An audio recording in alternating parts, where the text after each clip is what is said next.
do anything. It's fine. It shut down when the stream shut down, and I don't know.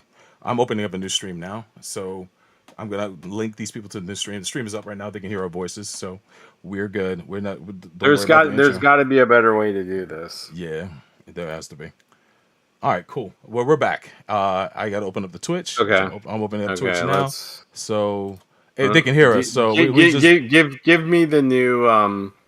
Give me the new. Just update the stream link because the link I have is just bullshit. I'm working on it. Why is Twitch not? I hate this.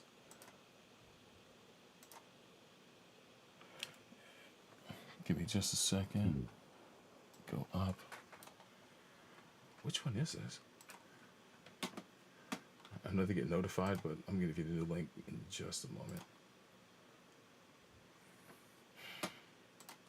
There we go. I can go to YouTube because I got the link. I got you. But right here. Yeah, it's just that's a new link. Yeah, that's fine. I don't know what's going on. Can they hear me right now? Am I complaining? They hear me? Yeah, they can hear us. They can hear us. Okay.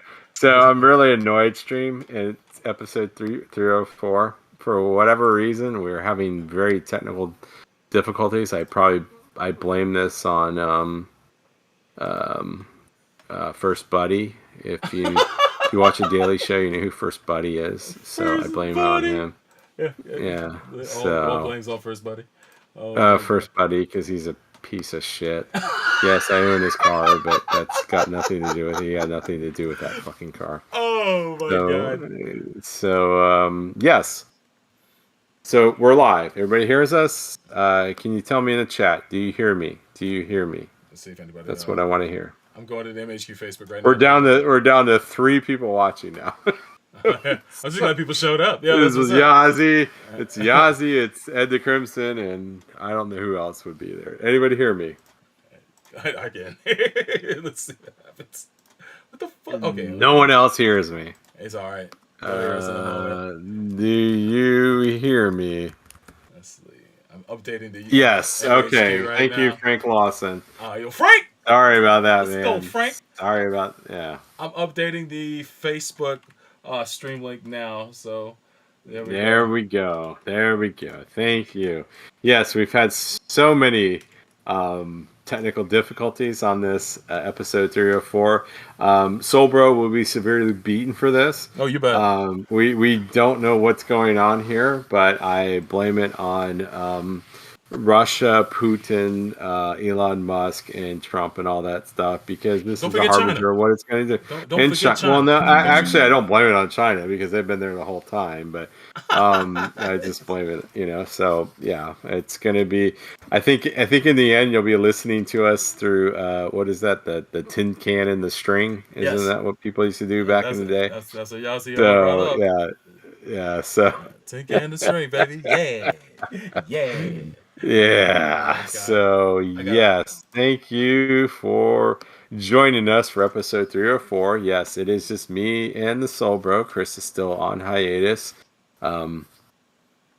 We've actually received a confirmation that Chris is in Japan. I got a Shiba picture with a Shiba with a motorcycle helmet on, which I thought was really cool. I can't see my Shiba have that on, but I dream, because I think she would just go crazy, because that's how she is. But so, bro, yes. Anything? I think we're going to skip news. There wasn't a lot of news anyway, so I'm just going to skip news. Let's just get into our topic of the night. No problem. Give me just a second. Before everything goes to shit, and I hear myself, and I hear something I said 30 minutes ago come back up. I don't understand how that happened. That is so fucking strange. The weirdest thing, yes. I don't know. I don't know what's going on with that. Just got to test the chat real quick, make sure it works, and we'll show up on stream. Somebody they're saying they hear us. Yeah. God damn it. Let's see here. You're not seeing it? Oh, well, no. I have to link it to the program I use, so I have to test something. Oh my gosh. It's cool. I am. Okay, test. Hello. Okay. Let's see if it shows up. Test. Hello. TESTIES. Let's check the. I gotta go to the. What's it called? But guys, thank you for watching the stream today. And enduring all these tech issues. I do appreciate you guys. I know Oh my that gosh. And we're TESTK. not even doing Iron Man. That's the funny I thing. know, It's right? like, Shit. I mean, I thought we were doing Iron Man because that was always the thing. It's like how many episodes that we record on Iron Man that have never been heard and got lost to the the corruption of the internet. So, um, Yeah, oh my it's a bit of a gosh. thing. But no worries. Um, All right. So for some reason, because of the way I restarted, I don't think I can link the YouTube chat to the on-screen chat. okay. So, other than that, Jesus everything is Christ. cool. Everything else Oh is my fine. God. The Twitch What chat the works hell? though. The Twitch chat works. So if you guys Oh, want to get your Twitch chat in, chat. Twitch chat is All up. right. So you guys can rock that if you want All to get right, your words in. Tobro. But we're good. So if the Twitch chat is working, you need to show your tits because Oh that yeah, you bet. is that what Twitch chat's all about? Hey man, that is the hot tub At chat. this Let's go. point, is Hot just tub, baby. showing, yeah, hot tub tit showing on Yes. Twitch. So Terrible. Fucking terrible. Let me find this. that's your punishment. You bet. You need to show your tits on chat on Twitch. The worst. Oh my Oh goodness. my God! Let me pop out All this Twitch right, chat real quick. But yeah, all right. today, man, we are talking about some things, man. We're We're taking it. going to, yeah. We'll hit the news in episode 305. Yeah, So we will. sorry, anybody that's submitted anything. That's where I'm gonna kick off the.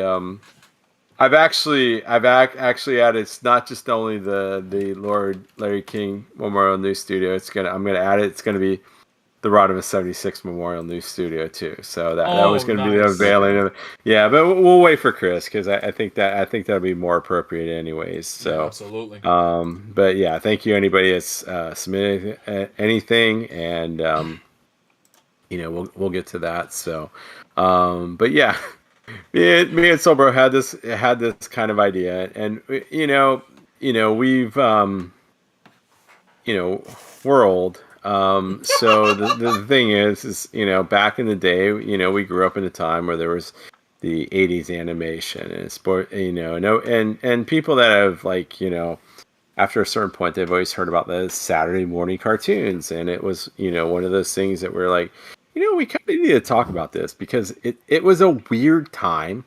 Mm-hmm. I think maybe it's kind of like you know brought to a point that maybe it's greater than what it was. I mean, I don't know. It's like I think it was a cool time, but I think people sometimes are like it's the rose colored glasses, like, oh, it was the most amazing thing. And then you look at it, you're like, there was a lot of stuff there, but a lot of it was crap, and a lot of it was kind of interesting, and we were just kind of like sitting there and we're like, you know what?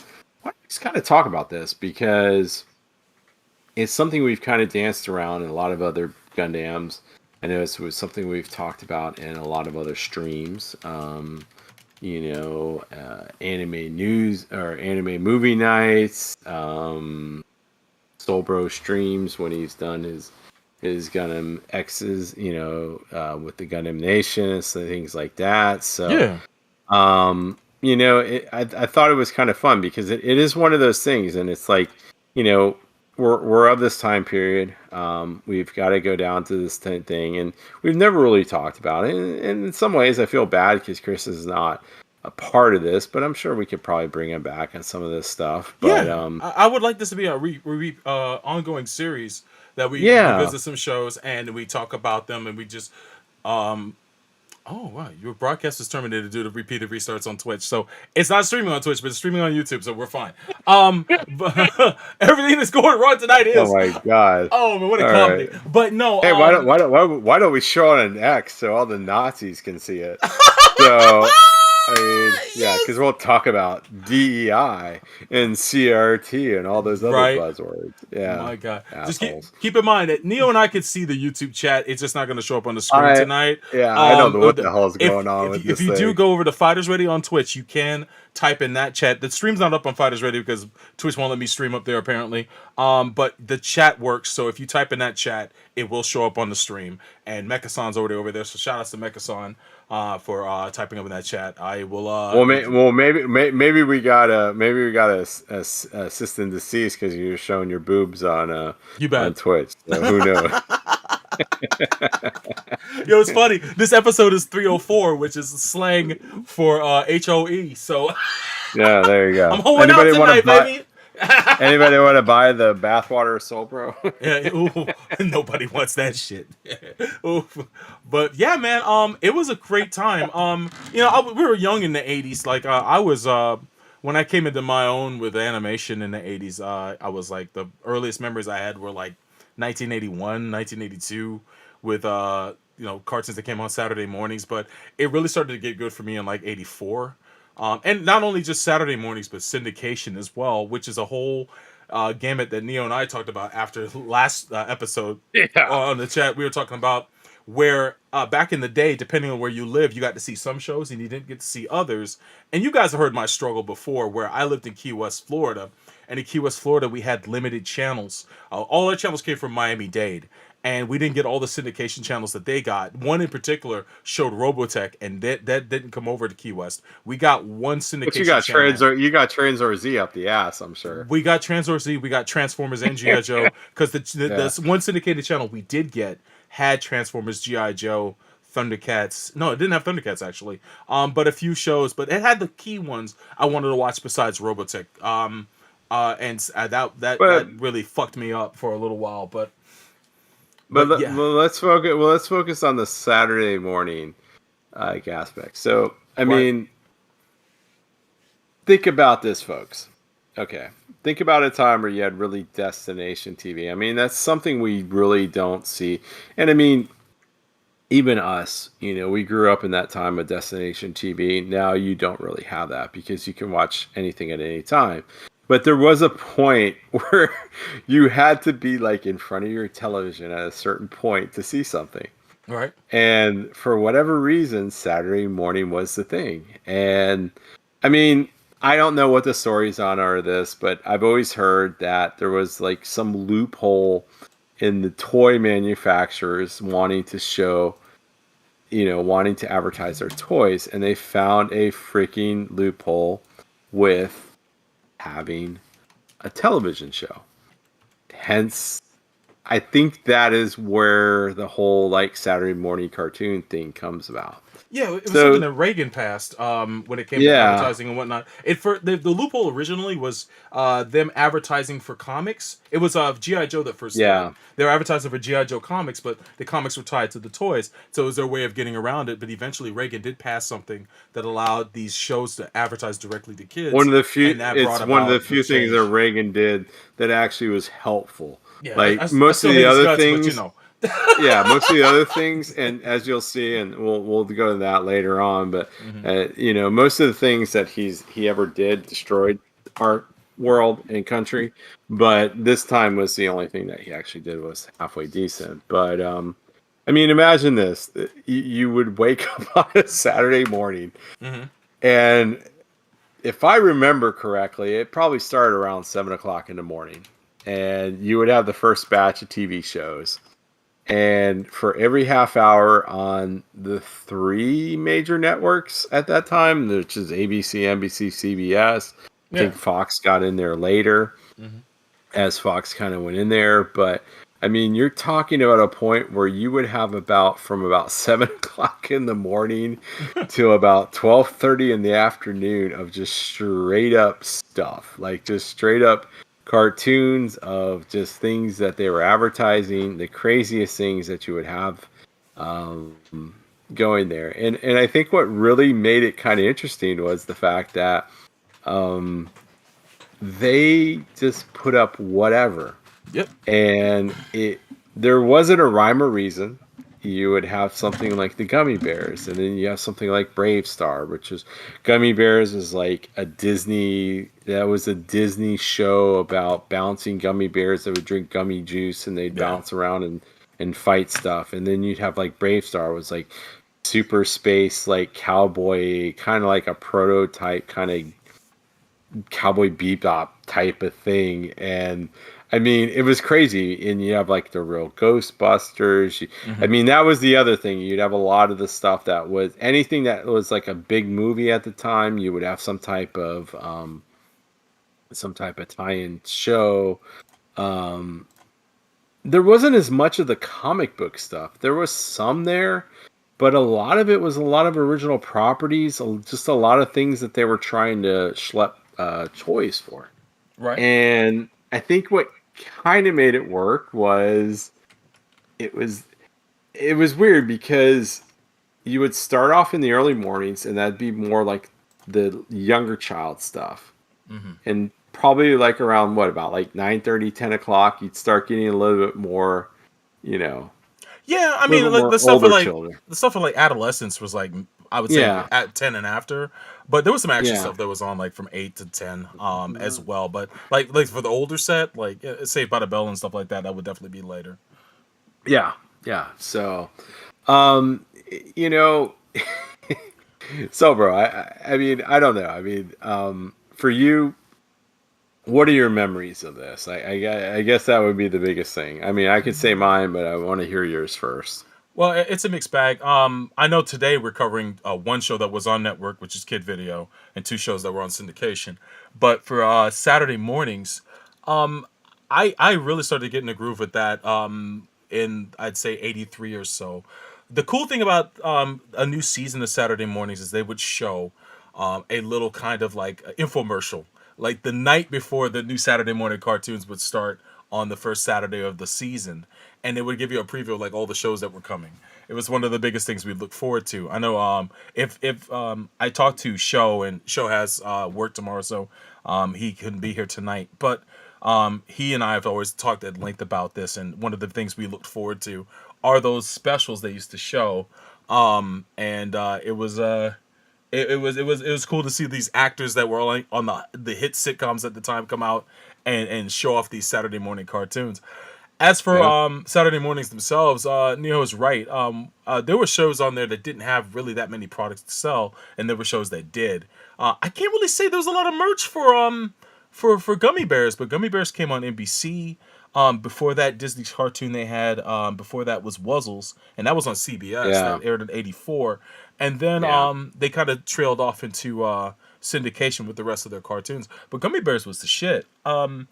I've talked at length about the Mighty Orbots, which was one of the shows I actually wanted to do to open this segment. We were gonna do that instead of Mask, but I have it on DVD, but I couldn't find a decent copy for Neo to watch on the internet, so we'll hold off on that until we get that worked out. But Mighty Orbots is probably one of my favorites. That came on ABC on Yeah. 1984, and it was a fantastic spectacle of Was the was was Mask though? Was Mask? I remember Mask as a that was a after school one. Like yes, it that was was syndication and syndication one. I afternoon. don't I don't remember that being Saturday morning. Nope, Yeah. it wasn't. That was definitely after school in most Yeah. markets, including mine.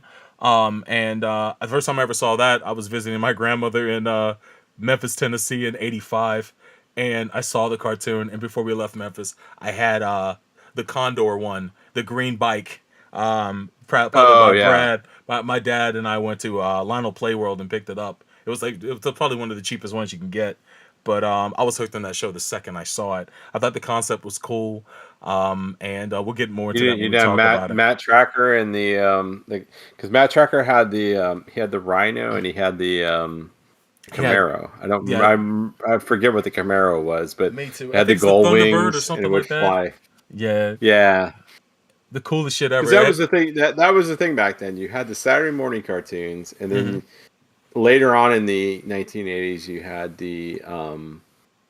the after school syndication ones. That's where you had like Mask and you had Transformers. That's where I saw Transformers. That's where you had GI Joe, and then you started having like some of the WB shows and of course like X-Men and Spider-Man, all the other Yeah, stuff. The Fox box. I mean that started in there.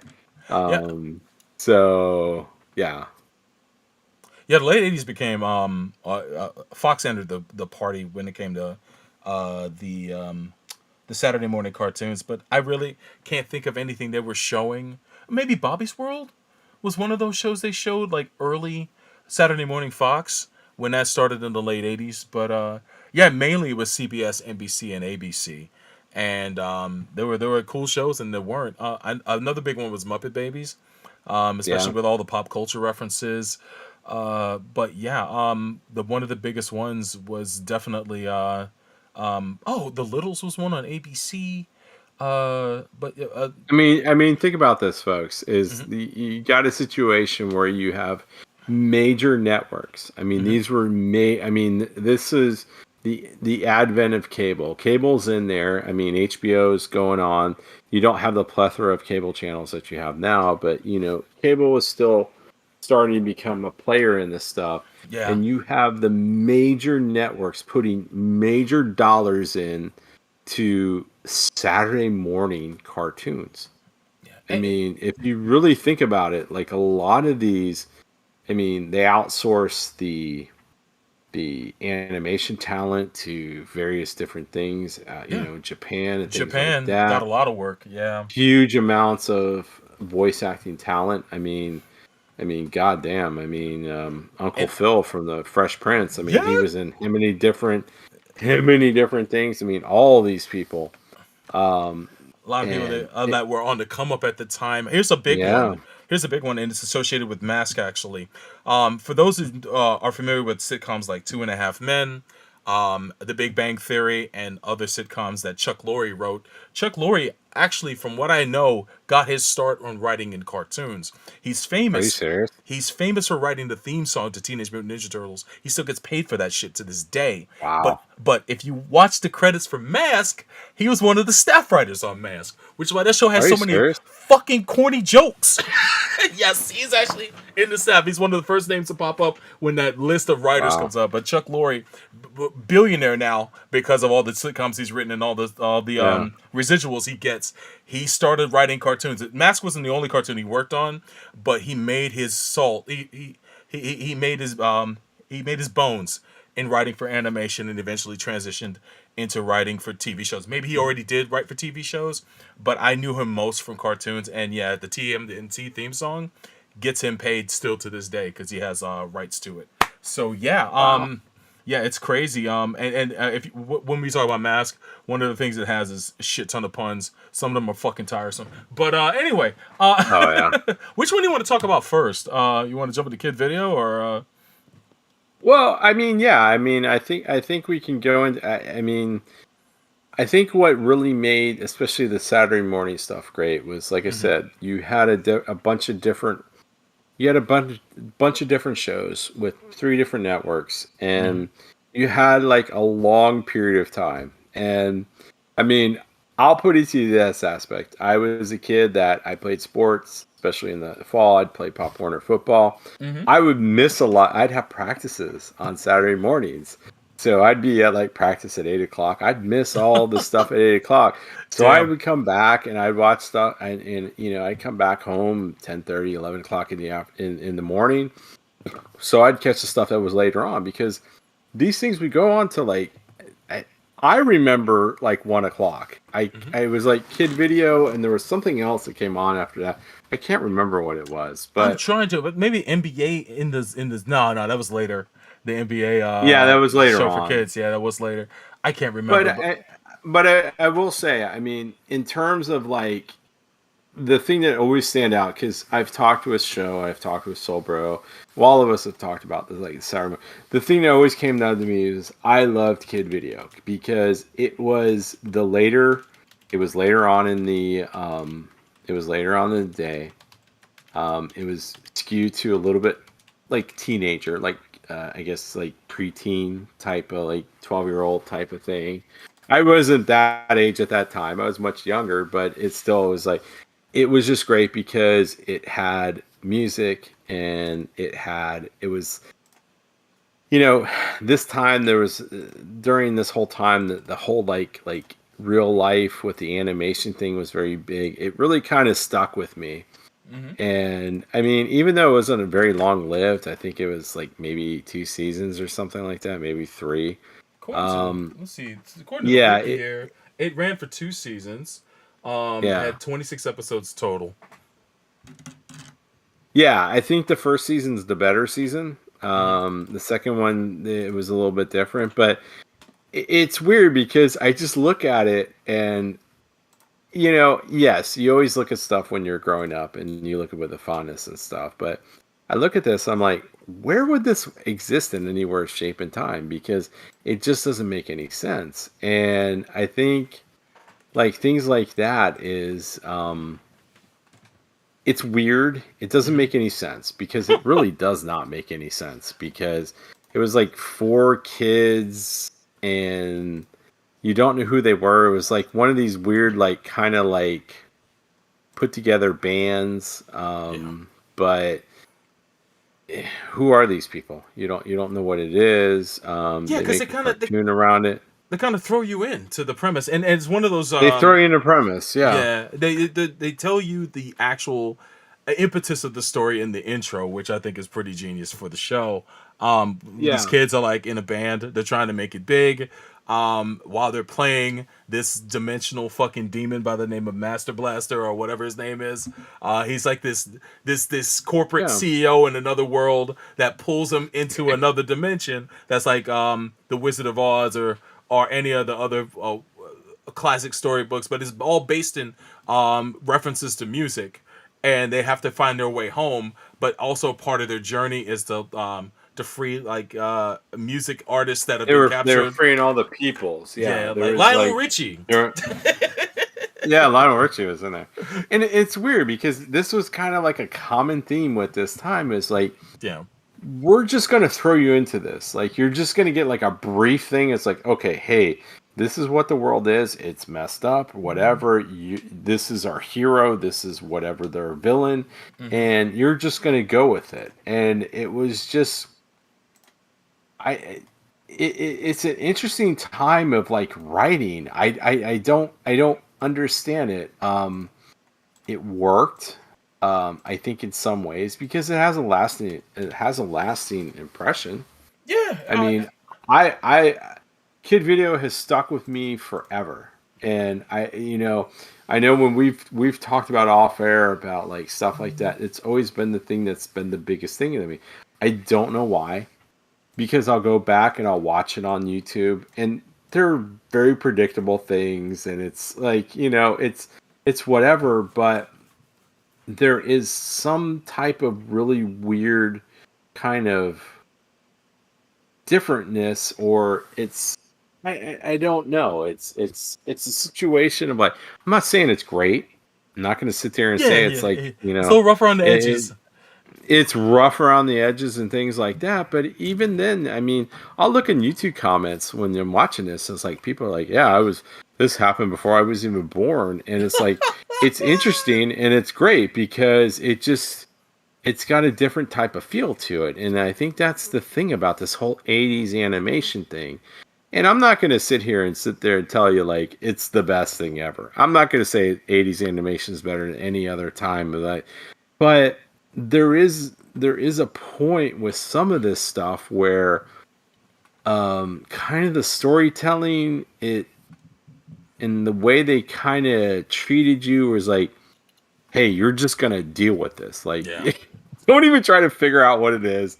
It's a little Just go haphazard. with it. Yeah. Yeah, we're definitely trying to push a TV, trying to push like a toy because some of them are like definitely that obvious. Ironically, this And show didn't have a lot of merch at all. Like maybe they yeah, plan this one on did not have making merch, toys, and but and it did get popular in a specific place, which we'll talk about later. But yeah, yeah. yeah, not a lot of merch, man. Not a lot of merch at all for this show.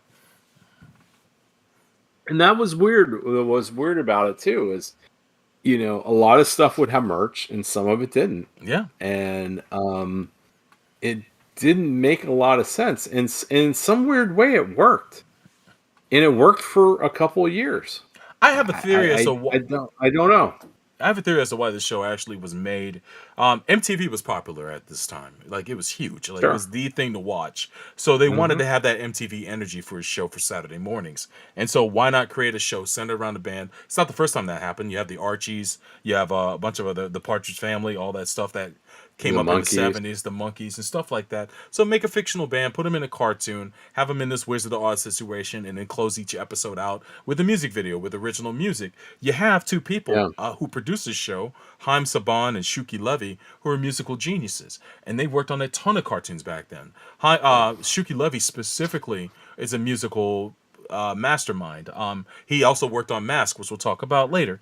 But he's great at writing theme songs, jingles, all that stuff, and he really cooked on this series. This show hit so hard with some people musically in Israel that it became a big thing there. But that's not a shock to me because both Haim Saban and Shuki Levy are from there, so they may have had connections in order to market the show better. But the funny thing is if you go to the YouTube and you see Hmm. the video and you see the music that they did, like their original songs, because it was always weird. They would have like a song that they would parody, Right.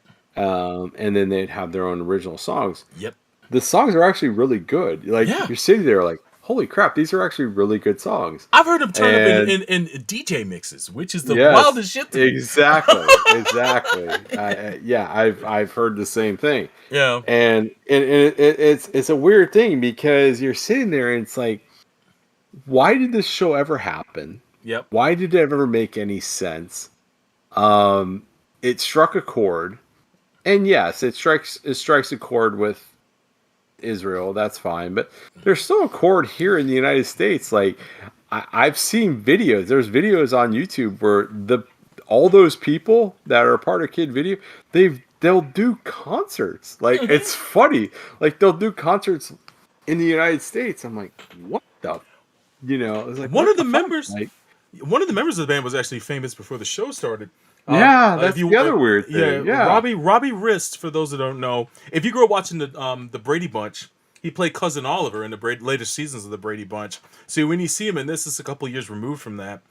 He's instantly familiar to you. It's like, oh, that's Cousin Oliver. Yo, what? Yo, he's in this show. So yeah, he was one of the four. He's the cat with the glasses, the pudgy guy with the. I think his name was Wiz. I want to say.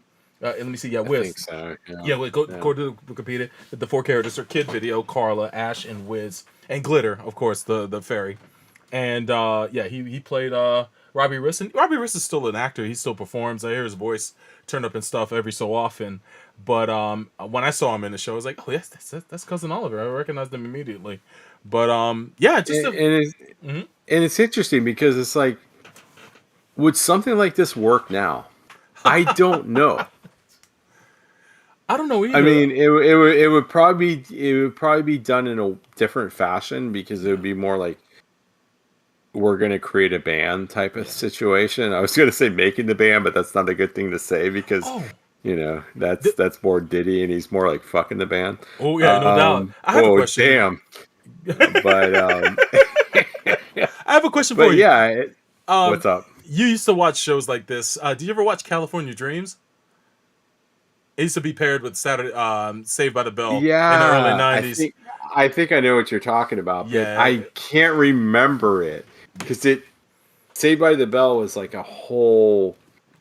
Saved by the Bell was like a companion thing with it, but Saved by the Bell like took off, Yeah, it and did. It was much bigger I than don't remember California that. Dreams were. Yeah, But they had the same kind of thing where it was a bunch of kids yeah, trying to make it big in a band, and they had original because that music because too. that because that was the thing back then. It was like Yeah. everything was Southern California at that Yep. point. It's the hot Like spot. all these shows was yeah. I mean, I will say this.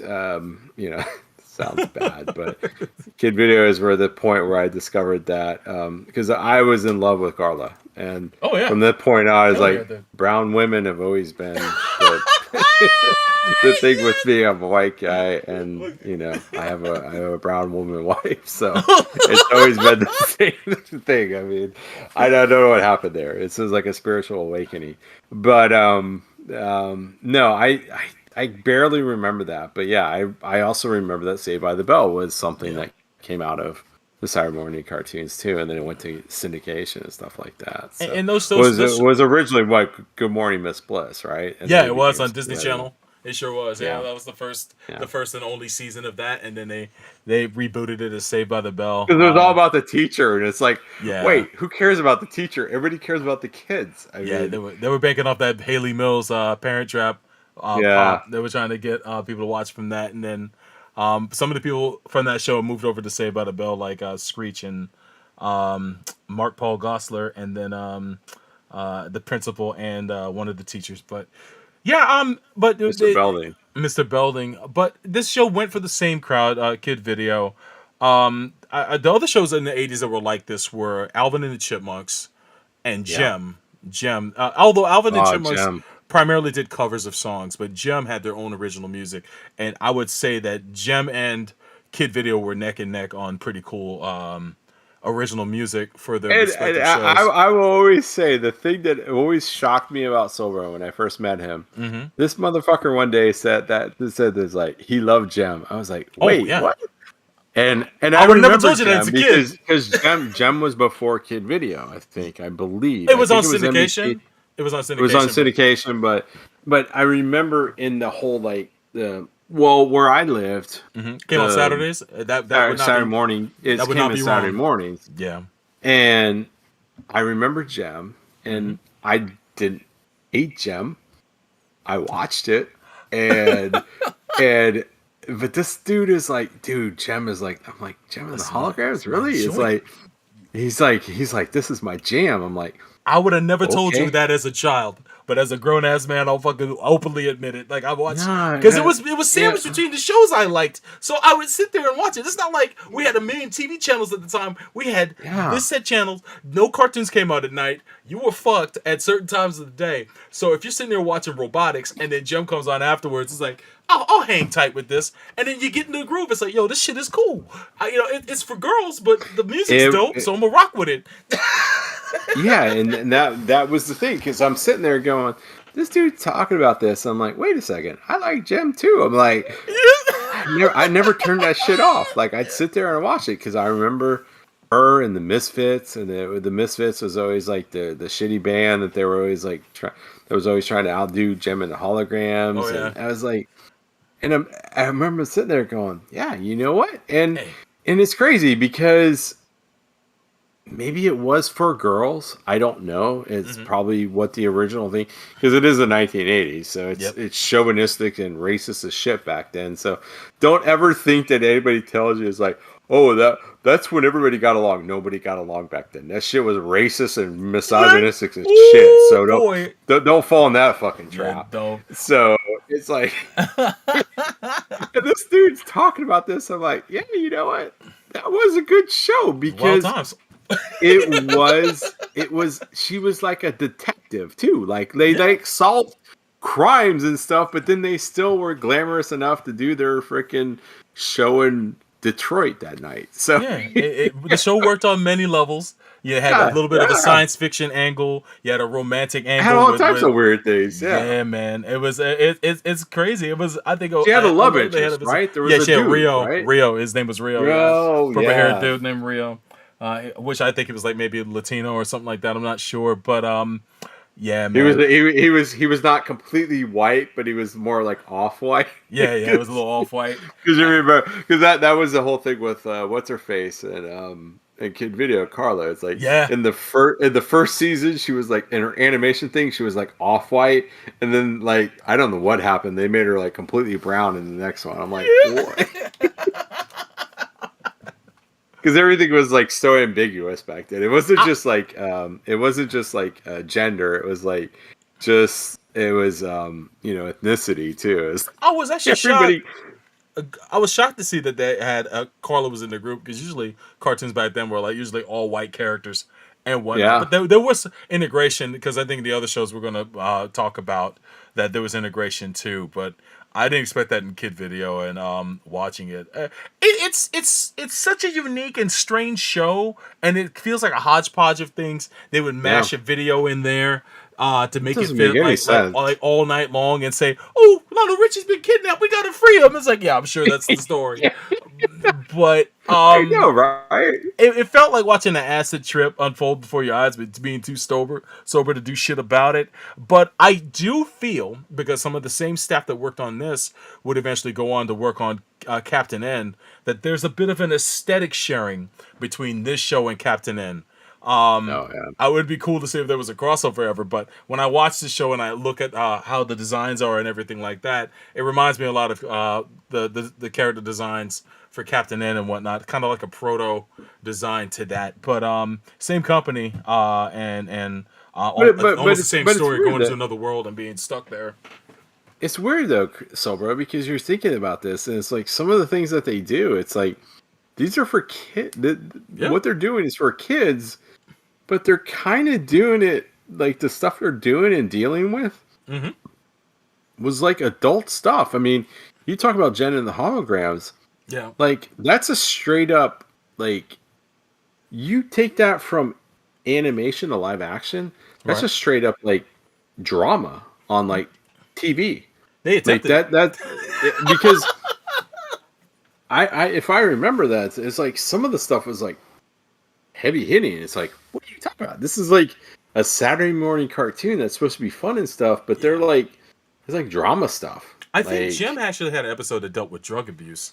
I can't recall. they Clearly all recall. do. Yeah, usually They all they'll do. visit at least once a season. Yeah. Yeah, they all had something dealing with some type of drug abuse because that was you're talking about 1980s, so you're talking Yeah. about Nancy Reagan and Say don't no. say no to drugs, and everything had a drug angle because I mean even Saved by the Bell has this famous Yes. episode about what's her face doing what was it, caffeine pills or something, but it was basically Yeah, man. speed methamphetamines. So yeah, everything it was weird because it's like it's like all this shit was aimed for kids, but they're like sitting there like doing these real world topics. So it's like, Oh, what? here's a big one. Yazi brought up in the chat earlier. He asked, "Wasn't there a no smoking special with various cartoon characters like the Smurfs and Ninja Turtles and Ghostbusters?" Yes, I forget what it was called, but it was a Yeah. big crossover between those shows, DuckTales, a bunch of them, Muppet Babies. It came on in the late '80s, but yeah, there was a huge crossover between a bunch of cartoons on syndication and Saturday morning. I want to say Garfield was in it even. I can't recall clearly. Yeah, But because yeah. this is a time of smoking became bad. Yeah. So like, you know, they were for whatever reason they were trying to get people to not, especially kids, not smoke. And We're the yeah. Cartoon All Stars is what he believes it was called. Yeah, it was a But appointment isn't that television, part of but it the was but isn't that part of the whole PSA thing they had? Because yeah, isn't yeah. the whole joke when it comes to GI Joe? Like GI Joe had all the PSAs. Like if you feel something, it's like it's you know if there's a fire going on, feel the door. Make sure it's not hot. You know, it's like now I know, and knowing you know that was their whole thing. Like Yep. it was a weird fucking time. Like I don't know. They would throw shit at the wall and sell it, see if it stuck. And that's how I think the Saturday morning approach was, because you would think these Yeah. shows would stay on for years and years and years, They but didn't. I learned the truth about what happened, and this was like even for shows like Dungeons and Dragons, which felt like it was on for like 4 years, but really they only had about It 3 wasn't, seasons no. worth of episodes. They would commission 3 tiers of cartoons, so like a 13 episode season per year, and then they would parcel it out less and less and less, and it would stretch it out for like 4 years, sometimes 3, and then that show would be done. You would think these shows would get renewed and keep coming back, and there were a few examples of that, like Smurfs. You couldn't kill that show if you wanted. No. I hated that fucking show. Or Muppet Babies, which I'm not crazy about Muppets, but that show was cool. So Yeah, I fuck didn't really, you. I, Sobro is a hateful piece of shit. 'Cause me he and hates Roy Wood Jr., baby, let's go. Fuck you. I stand Fuck with you Roy. and Roy. Fuck you and Roy Wood Jr. Muppets are like they're American treasures. Woo! It's not saying much because I don't know what the fuck treasure there is in America anymore. But you know, but God, you, Oh man, you communist bastard. you're welcome. Muppets are not evil, man. Oh man, I'd rather have Muppets than MAGA. I'll tell you that. me too. Who knew? Yeah, exactly. We finally agree. So there you go, so, bro. Love Muppets, man. Yo, peace in the Middle East. Yeah, exactly.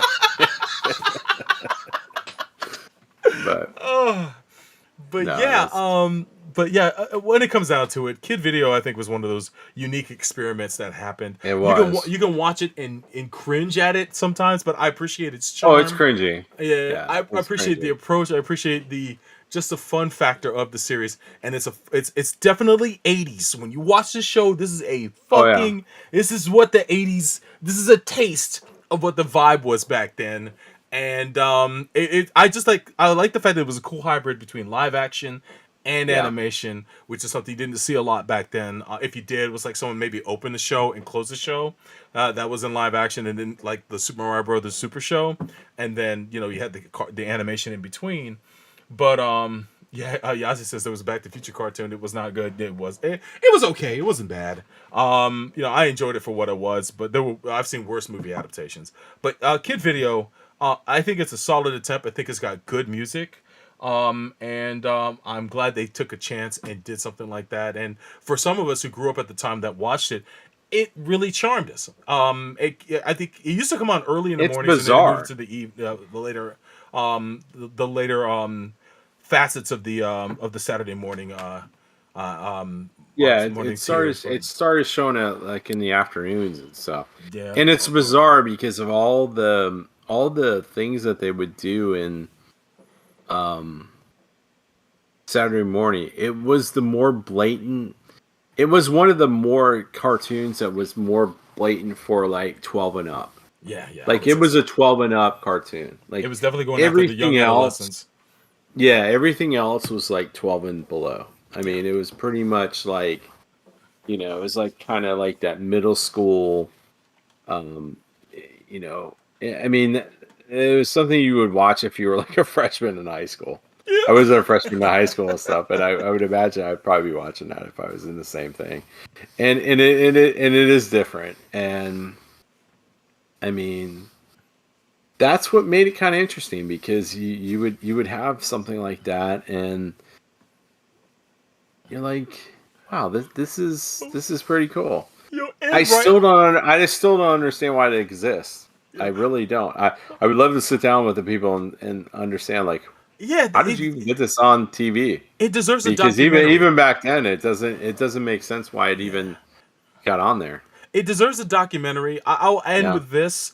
There's a reason why you probably will never see this re-released on video or on any form digitally, and it's because this show is loaded with copyrighted music from other artists. So unless they Oh took it yeah. out and chopped it down, that's the only way you get it. And I think it would actually ruin some episodes if you did.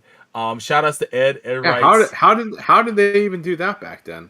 Oh, back then Like it was cheaper because Alvin and the Chipmunks, a ton of shows, Muppet Babies, they all were able to license music because the networks had a ton of oh, power, is that what it and they was? made Oh, deals okay. with record labels to kind of like cross promote. Or they owned the record labels Or they probably. did, Yeah. right? Like Columbia Records, I Yeah. think, is owned by the same company that owns CBS, which is CBS. Columbia. Yeah. Yeah. But Ed wrote in the chat, and I fucking died when I saw this. Muppets will live on forever with the advent of VTubers. You are so fucking right. Yeah. Exactly. Holy shit. And anybody out there that thinks that Solbro is a hateful bastard for hating Muppets, You're like welcome. I never understood this, Solbro. Why do you hate the Muppets so much? Like, what did they do to you? You know what?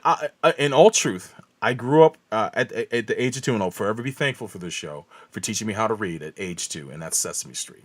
Sesame Street, I give a big, But for I Muppets, give a big pass because it did its job, and I'm fine. I never say anything bad about Sesame Street, not ever. But in general, I was never a fan of the Muppet Show. When we used to come why? on, I just felt like it didn't charm me. It didn't really like draw me in. Like people puppets have this magical effect on people, whereas like you get engrossed in it and you enjoy Let me the get this. kitschiness Let of me get that. this. But for Let me me, get it's this like straight. someone's got their hand up So, this fucking thing and they're trying to make me fucking charmed by it. And it's like I'm okay. but they can teach you how to read. Like that's the Yes, thing. It's like yes, Sesame Street is full of Muppets. I mean, yeah, Big Bird's a Muppet. I mean, I yeah, know, I know it's a man in a costume, but sure. it's still a Muppet. I love But Fraggle Rock as well. Rock is the bar none the only Muppet thing I like outside of That's like Sesame the Street. that's like the Muppetest Muppet thing there is. No, it Like was a Fraggle Rock is. cereal. It was a cereal though, which was I like know the I coolest shit know about what that Fraggle show. Rock Mhm. was. Yeah, it came on what was on it, Thursday HBO. night at HBO? Yeah. 8 o'clock at night. I watched that shit religiously. I mean, it was Yo, Frank like there stands was, with me. Yo, Frank, I see you, yeah, Frank. yeah. I mean, there was. I mean, goddamn, there was. I mean, I remember 7 o'clock on Nickelodeon when it would change, when it had that weird thing when we went from Nickelodeon before it went to Nick at Night. You'd Oh have yeah. Danger Mouse and Banana Man, Hell yeah, man. and I was like, oh, that was the stuff. But yeah, Frog Rock. But how? Wait. I mean, I It still never don't hooked me, understand man. the Muppet hate, man. So It's just, you didn't like the Muppet Show, but yeah. you were cool with Sesame Street I didn't care for and the Muppet Fraggle Rock. movies. I didn't care for the Muppet Show. Well, I the didn't. Muppet movies. I mean, some of them were Yeah. stupid. Some I of them are get that, beloved though. but Like Rainbow Connection is like an all-time favorite song for a lot of people, and for me, it was like, yeah, I'm yeah. good. And I got dragged to the theater to see that too. So it's like, man, get me out of here. But I I mean, don't know. you don't like the two old guys, Stalford and Wolford, or I whatever like the those fuck their fuckers, name is. but out of context, they're hilarious. But I'm not sitting through that show to watch them. But they're funny as fuck. They were the original trolls. I would I'll give them props for being so fucking vile. But See, you don't like all the like famous people that have showed up on the Muppet Show, like. sure, Mark I Hamill was on there a mean, ton. like, yeah, I don't, I just it was lost on me, man. I don't get this Muppet hate, man. Like, I'm not understanding this. Like, this is one of the great mysteries of the universe. Like, like why is certain people still alive, and if you eat McDonald's all the time, why do you still live? Stuff like that. But it's like, wow, Hey, okay, I don't yeah, know, man. that's crazy.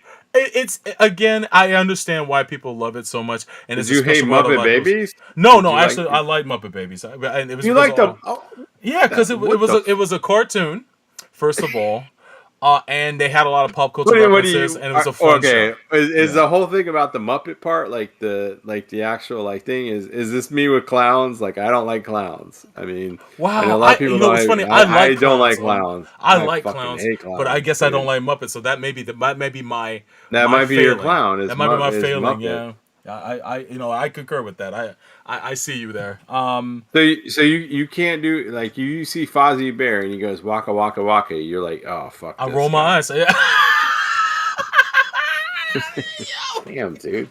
But it but Oh, if but but but I'm like that but with animated baby Fozzie, yeah. you're cool with. Here's another thing I'm like that Because with. he was in Muppet Babies. Here's another thing from that era that I'm like that with is anything from Sid and Marty Krofft, like Land of the Lost, Are HR you Puffin fucking stuff. kidding me? I am not dialed into that shit at all.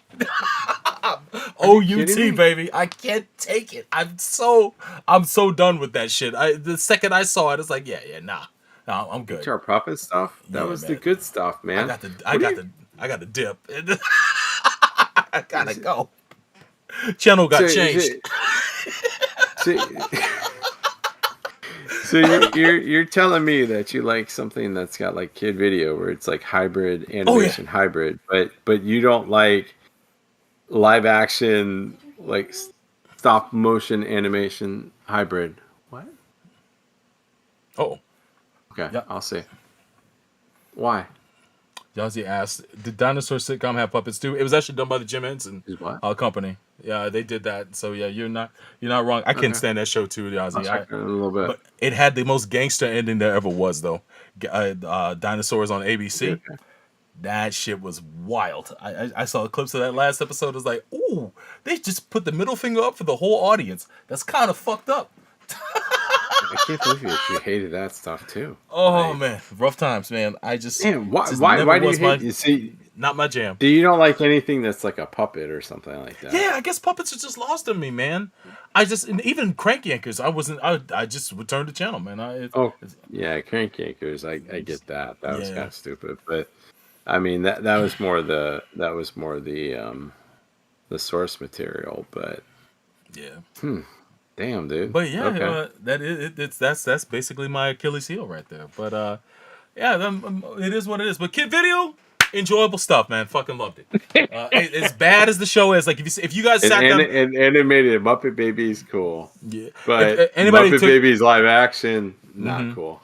anybody took the time to actually watch the playlist I put up for these shows and watched them, I know that for some of you, the charm of that show is probably going to be lost on you because I think part of it is you had to be there, but it is a nice Polaroid of that time, and I think it was pretty inventive for what it was.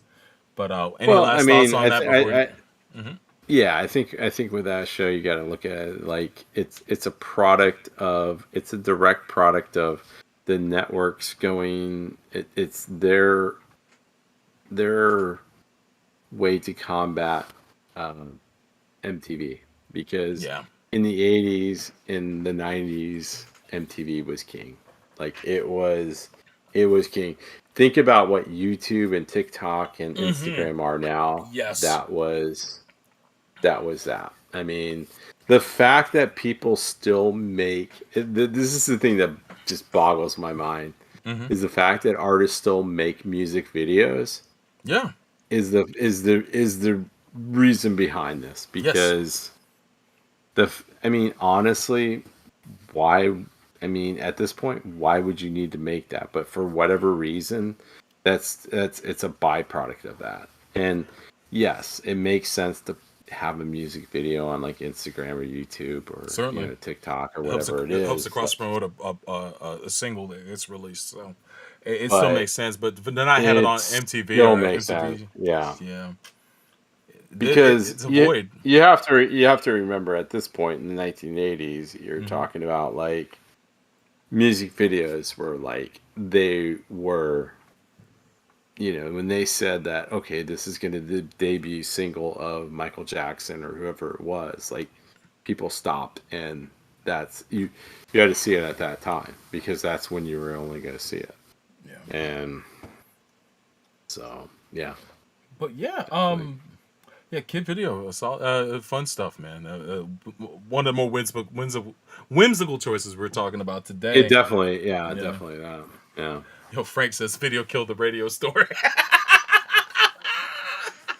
Well, yeah, I Hey, guess man, it did. Radio I Shack mean, got murdered. Yeah.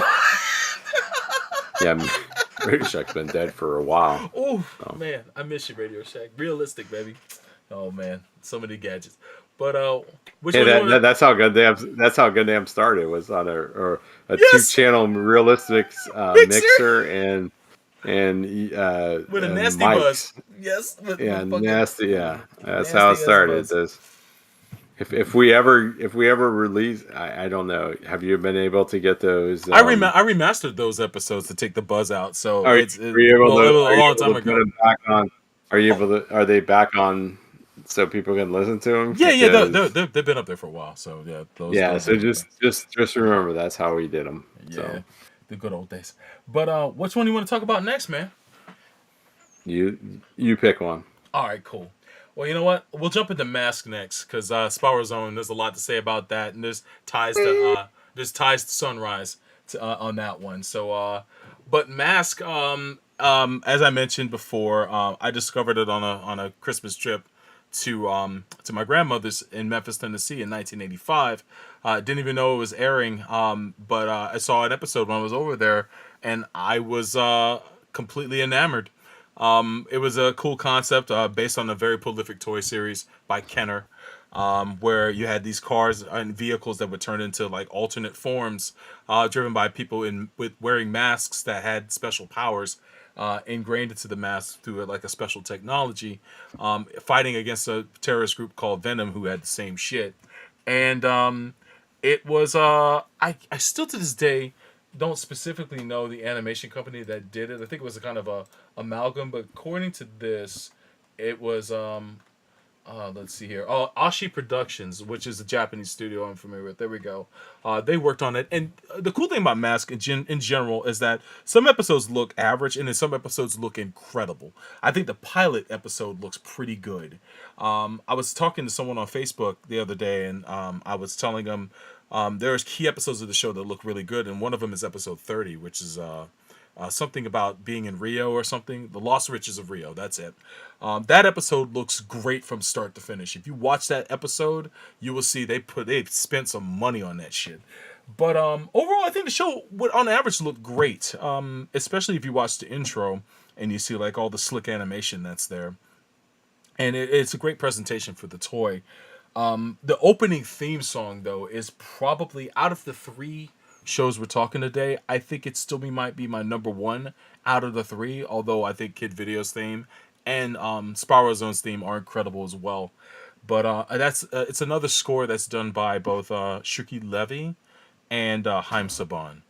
They worked on this show and produced this show, and it has a simple premise, as I went over before. But every episode, some kind of caper would happen with Venom, and the M.A.S.K team would have to engage to stop them. Usually, they're after some MacGuffin or artifact that they would have to get back from Venom as they tried to steal it, to use it to take over the world and make a bunch of money, and shit would unfold. But the cool aspect of the show is that every episode you got a different assortment of team members that would be called upon to engage in these missions. And two of my favorites in the show were the women that were in the show. And if Neo had a thing for brown women because he watched Kid Video, I had a thing for the bad girls because of one character, and her name is Vanessa Warfield. I fucking love Vanessa. And That was the girl from Venom, right? yeah, it was the girl from That was Venom with the red hair and the she was two-tone always hair. the yeah, she always was in she wanted to she was always doting against Miles Mayhem, right? And She like it was like she the unrequited love.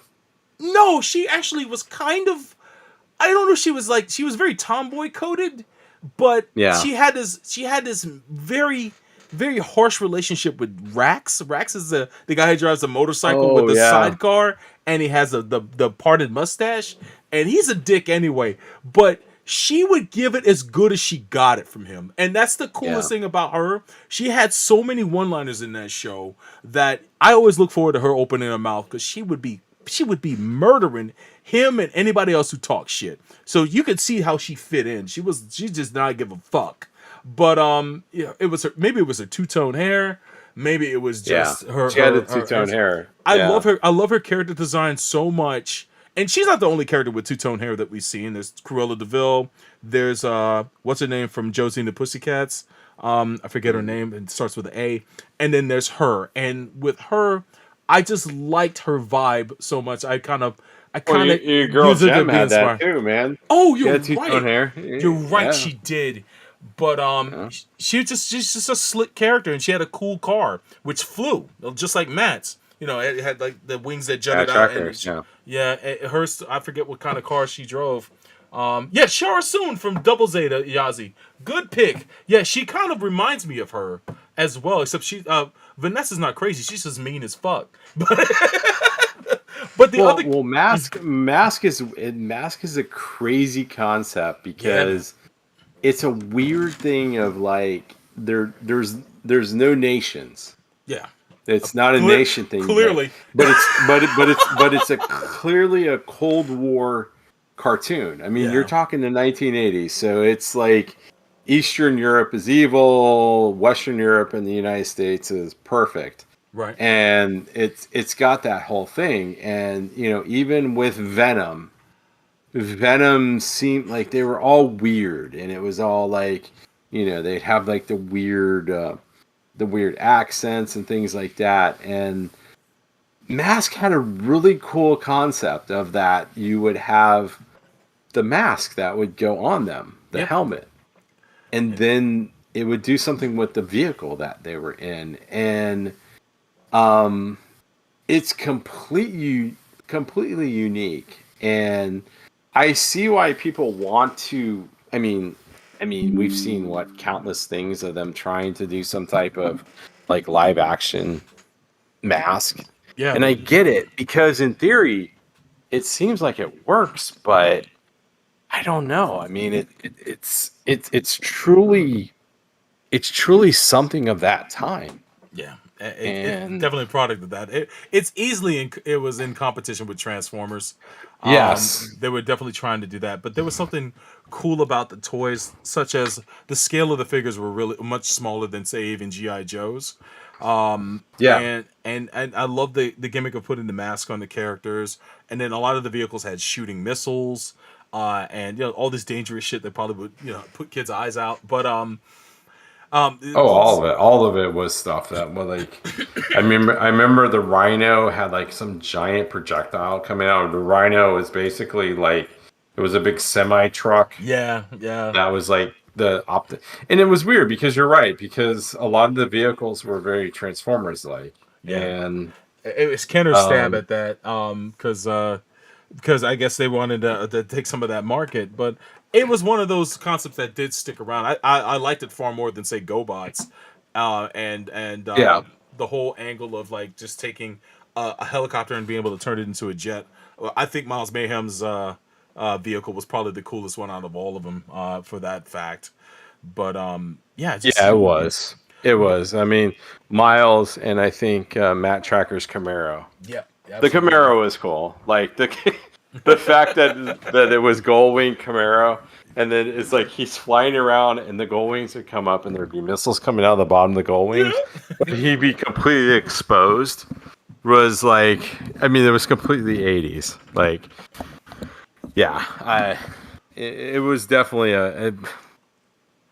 I like I said, I see why people want to make this a live action thing, and Yeah, I think maybe if done correctly, it could work. But they were eyeing Will Smith to be in a mask nah, adaptation like down the road, because they went and they changed the main character in the comics from IDW to a black man that resembled Will Smith, and at the same time yeah, there was I actually news remember breaking. that. Yeah, Matt Yeah. Trucker. I remember that was a big deal when Matt Trucker became black, and Hmm. everybody's like, "Why is he black?" And it's People like, got and upset then it's about like that shit. he's looks like Will Smith, Yeah, and just because like what happened with Nick Fury, yep, in the Ultimates. I think it was a step they took because they were trying to get that movie off the ground. It just never did. I'll be honest with you. The only way Mask works, Hmm.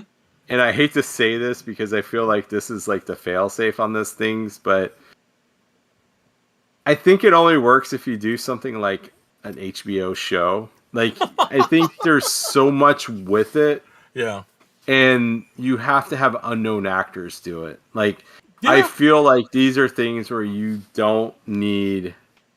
I mean, this isn't something where you put Colin Farrell in a fat suit Hell yeah. and he's able to act out of being the Penguin.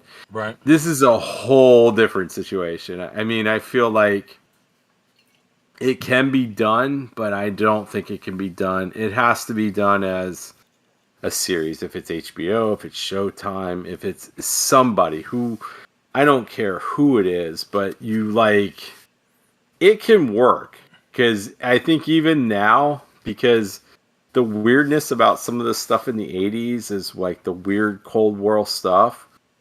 You can kind of do it in this one because that was always the weird thing about Mask. Is like you knew it was Cold War. Yeah. It wasn't as blatant as like GI Joe Oh or yeah. even Transformers. I mean, even Transformers is the way that we saw Transformers as Americans. Maybe not necessarily what the Japanese wanted it to be or their intention, but the way we saw it, it was a Cold War cartoon. I mean, the Decepticons were the Russians, Eastern Right. Europeans. I mean, yeah. I mean, Yes. because they talked weird. You didn't always understand what they were saying. I mean, they were all just weird. And then the Autobots were all like, you could hear them. I mean, it was propaganda. I mean, that was the thing about the 80s and even the early 90s. It was all propaganda. I mean, still is. Everything still is propaganda. So Sure. I mean, there what are was a we talking political about? bent to it, and in Mass, Yeah. they do travel the world a lot. One of Yeah. the things that catches me in the show is that it had a very limited cast of actors in it. You know, not limited in performances, that they didn't have that many people performing different roles in the Well, the show. different voices. Yeah. But brother, let me tell you something. In one episode, you could hear one particular Yeah. actor do like 5 or 6 characters, and that's this Yeah. actor's name is Doug Stone. Now, we've heard Doug Stone throughout our entire fucking lives because he's not Have only we? been a prolific voice actor, but he's also a an anime voice director for a lot of series that we watch. So Uh, his voice will show up incidentally in things as well. I know his voice the second I hear it. But in Mask alone, in the main team, he voices Matt Tracker, Hondo McLean, and Bruce Sato. And sometimes they're in the same scene talking to each other. And they're like, yeah. this is all the same fucking man. Yeah, he's because doing he's those are the three main dudes of Mask. yeah, Yeah, yeah. he's doing a black accent in one way, an Asian accent in another way, and then a straight up regular white dude. And at the time, that was commonplace because the voice acting business is so hard to get into, and back then it was kind of like a fraternity. So this show only had one woman actor, by the way. So both Vanessa and another favorite character in the show, Gloria Baker, who was the white woman that was on the M.A.S.K team as well. She was a race car driver. Both voiced by the same person. The computer That voice was is Matt also Tracker's love interest, wasn't it? kinda, I guess. I mean, they did do a little flirting and dating, Yeah. I guess. But yeah, Well, for what it was, for what it yeah. I was, there mean, was episodes where they take trips together with Scott and T Bob. And she was also the voice of the computer, by the way, the same voice actress as well. yeah. But yeah, Doug Stone alone was like murdering all sorts of different accents from different fucking places, Germans, Indians, whatever have you, and the racial stereotypes in the show hit you Oh, hard and huge. motherfucking fast. Yeah. The third episode, you got that Indian dude, the Native American Yeah, cat, and I then will say about that. I mean, for all the chances they took in the '80s animation, yeah, the racism and the misogyny is yeah. like it's hard in a lot of these things. So we'll just kind of like let you know about that because yeah, You it will notice is when you like, watch. oh yeah, you're gonna be like, holy shit, that's a Holy. white guy doing Yeah. a Indian accent. It's like because it is so bad. Oh, and when you factor in that my man Bruce Sato has to say proverbs every motherfucking episode, Oh, I know. and I forget what the phrase is. Ancient Chinese secret, that kind of shit. Uh, he, Well, he, you have to remember the '80s is the time where Japan was like yeah, that was the country. I mean, that was the country that was. So, I mean, people have to understand now. It's like everything in the '80s, everything was made in Japan back then. So, yeah, like everything now is made in including the China show. and stuff like that. Hmm. Like all this stuff was made in Japan. So there was like a huge thing. I mean, even the dipshit that's going to become the president in a couple of months here. Back then, the same thing he was talking about China. You just search and replace China and go to Japan. There's video of him saying that because Yeah, it's the same thing because he's just a racist piece of shit yeah. and he doesn't understand stuff. But there was a point where it's like that. What I mean, and they were so bad about it. Like it was because they're going to take us over. They're going to take Japan never took us over. Oh They no, never not at all. eclipsed us in anything or anything like that. But it was just the thing of like, oh my gosh, they're so different and they're doing all this stuff. And yes, everything is just so horrible. So this thing where people you will say they go, "Oh, the '80s were such a great time." No, they were like they took a chance at storytelling, but shit, some of the stuff when it came to like inclusion, there was no inclusion in anything. Yeah. So when people sit there and say, "Oh, it was better back then," no, it wasn't better back then. Well, I But I mean, mean, I will give M.A.S.K credit. They had a diverse, well, somewhat diverse I get that. team. Yeah, it Yeah, was weird because and they'd GI have Joe as divert. well. Hmm. They would have. It was a weird thing because they'd show diversity, Yeah. but then they would highlight the stereotypes of the Oh diversity boy. horribly. And the weirdest thing is they'd even do it for white people. That was the weird. Yeah. The other weirdest thing is like they'd show like, oh goddamn, these white people are only caring about stock portfolios and stuff like that. So it was like it was a crazy time. So Yeah. yeah, weird time. But Mask is it's funny because we keep hearing about it. I don't know how many people have been trying to make this into Live action. like Yeah, some it type of live action movie or something, keeps coming and up. it keeps coming up, and I think it'll work, but I don't know. Every time I hear the people like involved trying to do it, I'm like, I don't know. It's like, Yeah, honestly, I don't think it would work. I think the premise is way too far out there. You'd have to kind of make a surreal reality for the movie or show in yeah, order for it it's to work. Because I can't imagine a Camaro flying through the air with gold wings. It's yeah. I crazy. mean, you'd have to change up stuff, Yeah. and I think that's the problem. It's the same problem you have with all this. It's like you could probably take the story, Yeah. but it's not going to be Camaro. It's going to be something else, and then you're going to have the true fans like, why isn't it Camaro? This is what Matt Tracker always had. I mean, in all the TV shows and the IDW comics and this and that, he's always had a Camaro. So you're never going to make anybody happy on this. Nah, So. and the premise to me is way too toyetic for it to like. Oh, I just can't see it it's. I in mean, live action. it's a Unfortunately. very. It was a very like. Yeah, I mean, it was worse than GI Joe Cobra. It's like Yeah, it was yeah. like the most like. Okay, Venom. Like, does anybody care about? I never got the fact in the cartoons that Venom, like anybody cared about Venom outside of the mask guys. Like, Yeah, I mean, the at least police with would never be Cobra, it's around. like at least in Cobra, they like the GI Joe would have like the president. Oh, we gotta Yeah, stop Cobra. you see the actual military in some episodes. Besides Yeah, GI Joe being there, you see actual generals and shit. So, but in Mask, there's no authoritarian people it around at all doesn't except for make any Mask. sense. It's like, this is Yeah, a terrorist fucking it group. no sense. Where is the fuck? There's one episode with the military. I'll take that back because it was stealing from military transports, but they were pretty much helpless against Venom. And it's like, y'all are the military. Y'all should be fucking these guys up. Exactly, Y'all got exactly. You tanks and shit. should. What is going on? Yeah, they should be stealing your tech from you, so you should be on at least the same level, at That's what I'm least. saying. But yeah, it's like I don't know, man. The it's fucking show is twisted. I'll end with this. One of my biggest pet peeves about this fucking show is anything having to do with Scott Tracker and T-Bob. I get there in the show uh to be the kind of insert character yeah, for kids watching, but constantly this kid is out there getting into trouble and damn near compromising his father's identity yeah, and the mission every goddamn time. And it was evidence. There was only one episode where he was just in the wrong place in the wrong time in these 3 episodes we watched, so I'll give him credit there. But in the other two, he just kept getting fucking involved in some shit he should have not been involved in. And it's a kid's cartoon. He's never going to get hurt. But in the third episode in particular, with the fucking alien ship that they had to find, and when they yeah. set off that trap where the fucking tumblers came out and they avoided it, but then dumbass Scott is back in the back and he gets smashed by them, he died.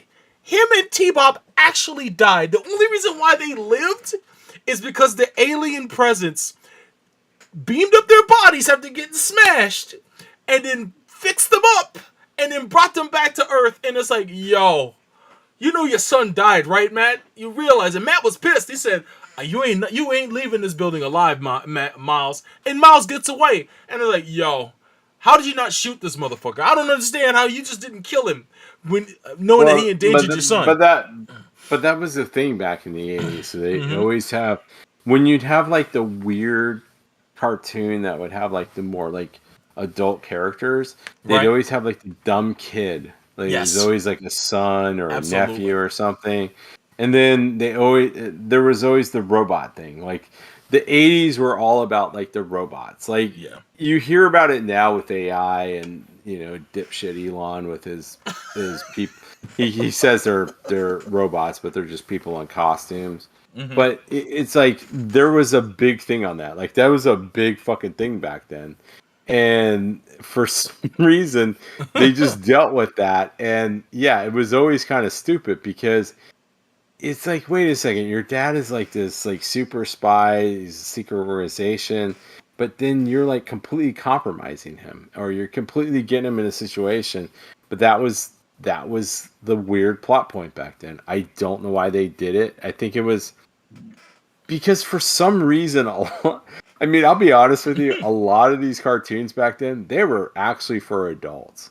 Like, You think so? Wow. we have animation for adults now, and Yeah. it's pretty much accepted, and it's been accepted for probably about 20 years. But in the 1980s and in the early 1990s, that was not the case. I mean, animation was looked upon as like that's for kids. But a lot of these things would be written for adults, Yeah. and the only way they would get on TV is they'd have to add like Matt Track, like Yeah. his Scott Tracker and stuff like that, Perfect because they example of all that. did it. They all did it. A perfect example of what you talk about is Inhumanoids, which is something Yeah, I really hope we talk about here as part of this segment in the future. Because Inhumanoids is one of those shows that it was yeah, started. They started it off trying to keep it as not as let's see implied violence as possible. But when they knew the show was about to end, they started writing that shit dark as fuck for kids watching. And those later episodes in the last season of that show is like, man, you can tell that these guys were going off the hook. Yeah, they The were way just it's like, written. fuck it, we're canceled, so Yeah. we're just gonna, yeah. I mean, because that was the weird thing, because a lot of these things, for some reason, I mean, like you said, that guy Chuck Lorre, I mean, he Mm-hmm. was at a, I mean, think about it now. It's like, 10, 20 years after this, he was writing stuff that was like more adult stuff. And I mean, Yeah. this is how you got into the business, and it was a weird thing because yeah, a lot of these shows when you kind of look at them, it's like, damn, this is a really kind of adult type of thing. I mean, that's where Mask is weird, Yeah. because Mask is weird because it's kind of like this pseudo, like, it's almost like a Tom Clancy novel in a lot of ways. It's got these secret organizations. It's all this weird stuff going on. Yeah. I mean, Miles Mayhem is like, he is like a complete villain in this, and he's like Yeah. a villain in the aspect of like he's like an adult. He's not like a cartoon villain. He's like, You know the lore behind how this all started? It's super simple. Miles Mayhem and Matt Tracker's brother were both working on the M.A.S.K project. And when Miles realizes he could use it for his own gain, he kills Matt Tracker's brother. Kills him. And wow, basically, yeah, after that, Matt Tracker, he was that's involved with dark it, but shit. it's Yeah, I pretty, mean, pretty fucking dark. And then he gets away with the that's technology, which is not how he that's uses not it. Sven. That's not Sven going to the medical planet. No, It's no, it's like, not. no, it's. I mean, like, think about that. Like, the fact that the schism on there is Miles is like, I can exploit this. I'm gonna kill this dude's brother to take it. I mean, that's some dark shit. It's Like, pretty fucked up, wow. man. Yeah. But yeah, it at the end of the day, it was it's a I say it's a cool premise. It's a fun show. If you just want to put something on in the background just to vegetate out to while you're working on other things, they It is run kind of marathons on quintessential YouTube all the '80s, though, time. isn't it? Oh yeah, Like you it very said, much is. I I think you're right on this when you say it. It's like, maybe it shouldn't be adapted. Like, I don't Yeah, know if it can. It's like, I get they're always trying to like adapt stuff because they're trying to find ways of just like capitalize on people's nostalgia, but yeah.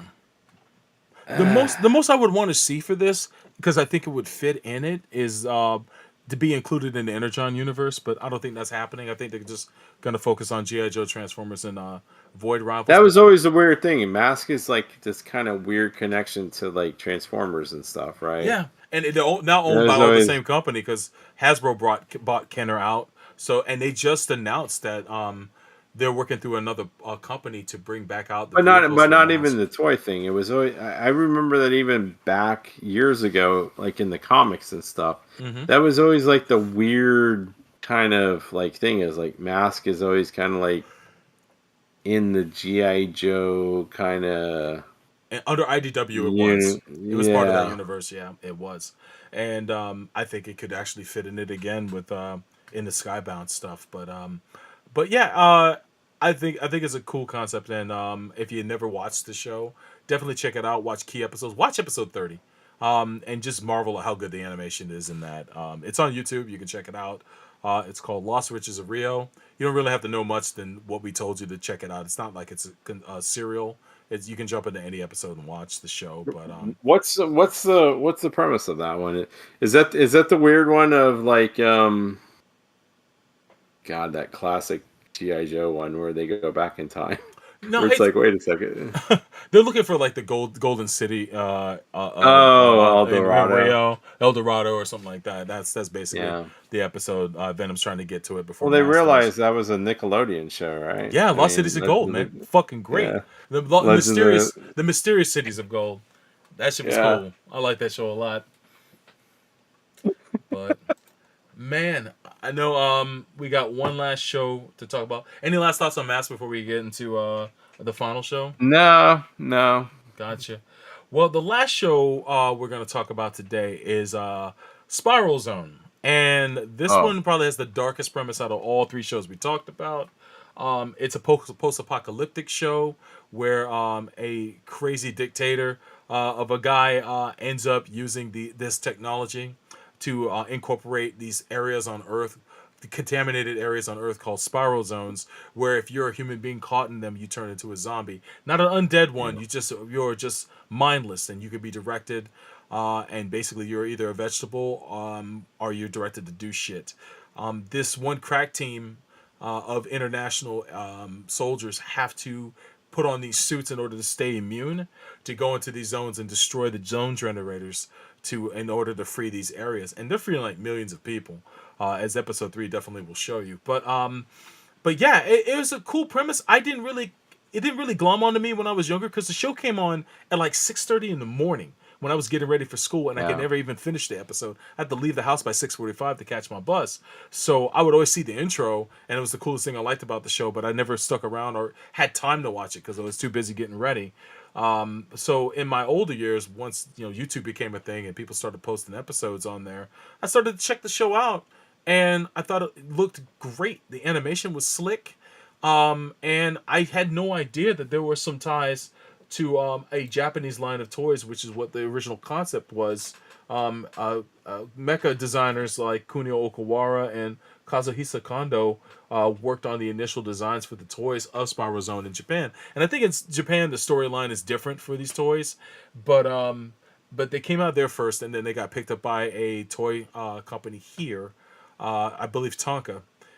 They picked it up, and then they wrote their own story for the show, and then had designs and stuff made, and had episodes animated by it looks like ACOM, which is a Korean studio, and then Visual 80, which is the Japanese studio that worked on some of the episodes as well.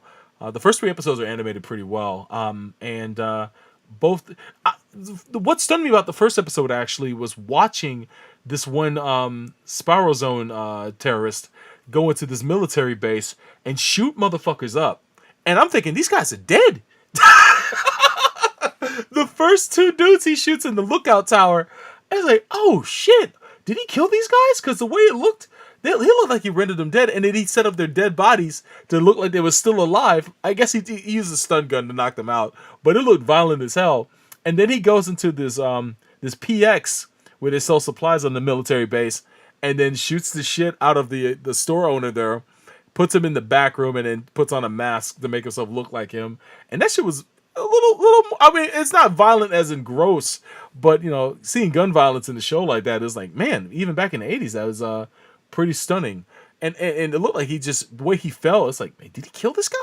Of course, later on, you found out in the episode they're still alive, but this show seemed to be a little edgy when watching it, and I appreciated that, especially when they had the mission towards the end of the episode. And it seems like it's the goal almost every episode to do this, is to take detonators and then put it on one of the Spiral Zone generators and blow it up, and then get out of a place before it explodes, basically, which is, I guess, a hook for most of the episodes.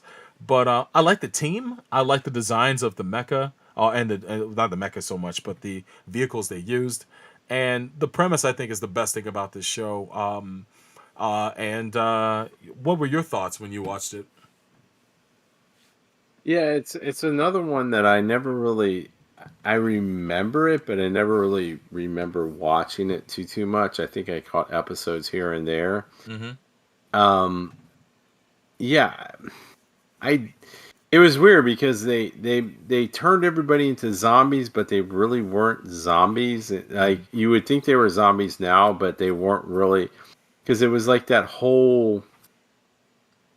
It was that whole thing in the 1980s where they would have like a very serious like topic, but then they would use like some weird end around to make it seem like it wasn't as horrible as it was, because basically the world became a world of zombies, and Yeah. you'd have to knock out those generators to kind of free like a area or something like that. And yeah, it's Yeah, families are getting separated. I don't know. One of the characters, Yeah, what's his name? I forget his name, but the guy from Germany, apparently he had to leave his son and his other family members behind where he yeah, lived. He can go back and save them. So they're still in that spiral zone, just walking around or just just waiting to be liberated. Yeah. And that was actually a cool aspect because the show could get into that human element that I found surprising. That third episode is probably the best one, with the girl who had who was a paraplegic and had to move around in that hover wheelchair, and then you find out she's immune because she has some spinal damage to her that Yeah. prevents the spiral zone from reaching her brain, so that way she isn't affected by that. So that was super neat. I thought she may have just genetically had some kind of immunity to it that she could that they could extract from her and Yeah, use that as but some that kind of thing, but it turned out not to be true. but that's the weirdness of the '80s, where they would sit there and say like a disability was actually something that was No. advantageous. Yeah. But then, they would have like, they like say like only women can, they're only there to, next scene would be they're only there to like cook our food or something like Oh that. man. Like that was like the weirdest thing about this whole time. I'm not saying in particular with Spiral Zone, but I'm just saying in general. It was like they were like weird. They would weirdly do stuff like that where they show like, oh, okay, disabled people, maybe they do have an advantage in something like this, because that was the weirdest thing. Is yeah, because it was like the zone, you would be stuck in like this weird like thing where you just kind of lumber around, and until you were freed, you would Yeah. just still continue kind of be in that weird like state. Or get So puppeteered, as in the case of that girl when yeah, they had her parents yeah, call her up and say, "Come and save us." I was like, "Dude, that's dark as fuck, yeah, son." Hell, it was dark in the second episode when Homegirl, the Russian girl, got shot, and I was like, "Oh shit!" yeah. She's on. It's a 50-50 chance she will live. And then that old man, I forget his name, the one that got memories implanted in him, and was used to fool Spiral Zone. The soldiers into an ambush. He feels guilty about it, and he takes her outfit and jumps into her plane, and then does damage. I thought for a second he may have sacrificed himself at the end of the episode when he crashed into the spiral zone generator, but it's the 80s, of course. He managed to eject out before he crashed his Oh, plane into the there generator. was, yeah. But cool. To me, it's a cool show. I would say out of the three of these, this is one that you could revisit and probably Yeah. modernize and do a real dark take on this.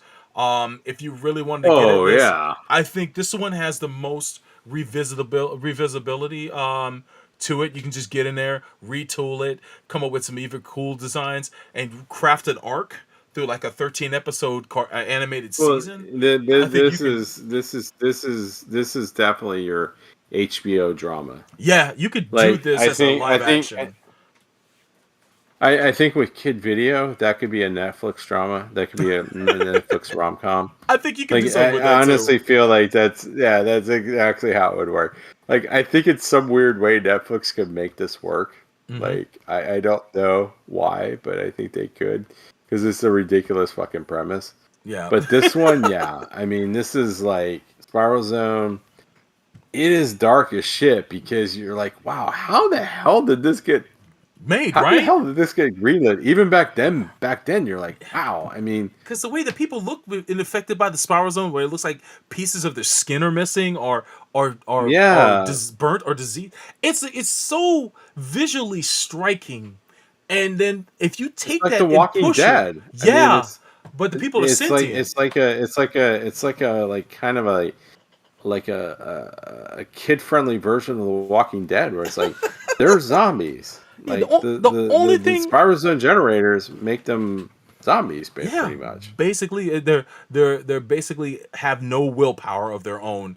They get directed. Now, I think some people can get accustomed to it, as you can see the villains in this show do, but Yeah, most people are just rendered completely helpless.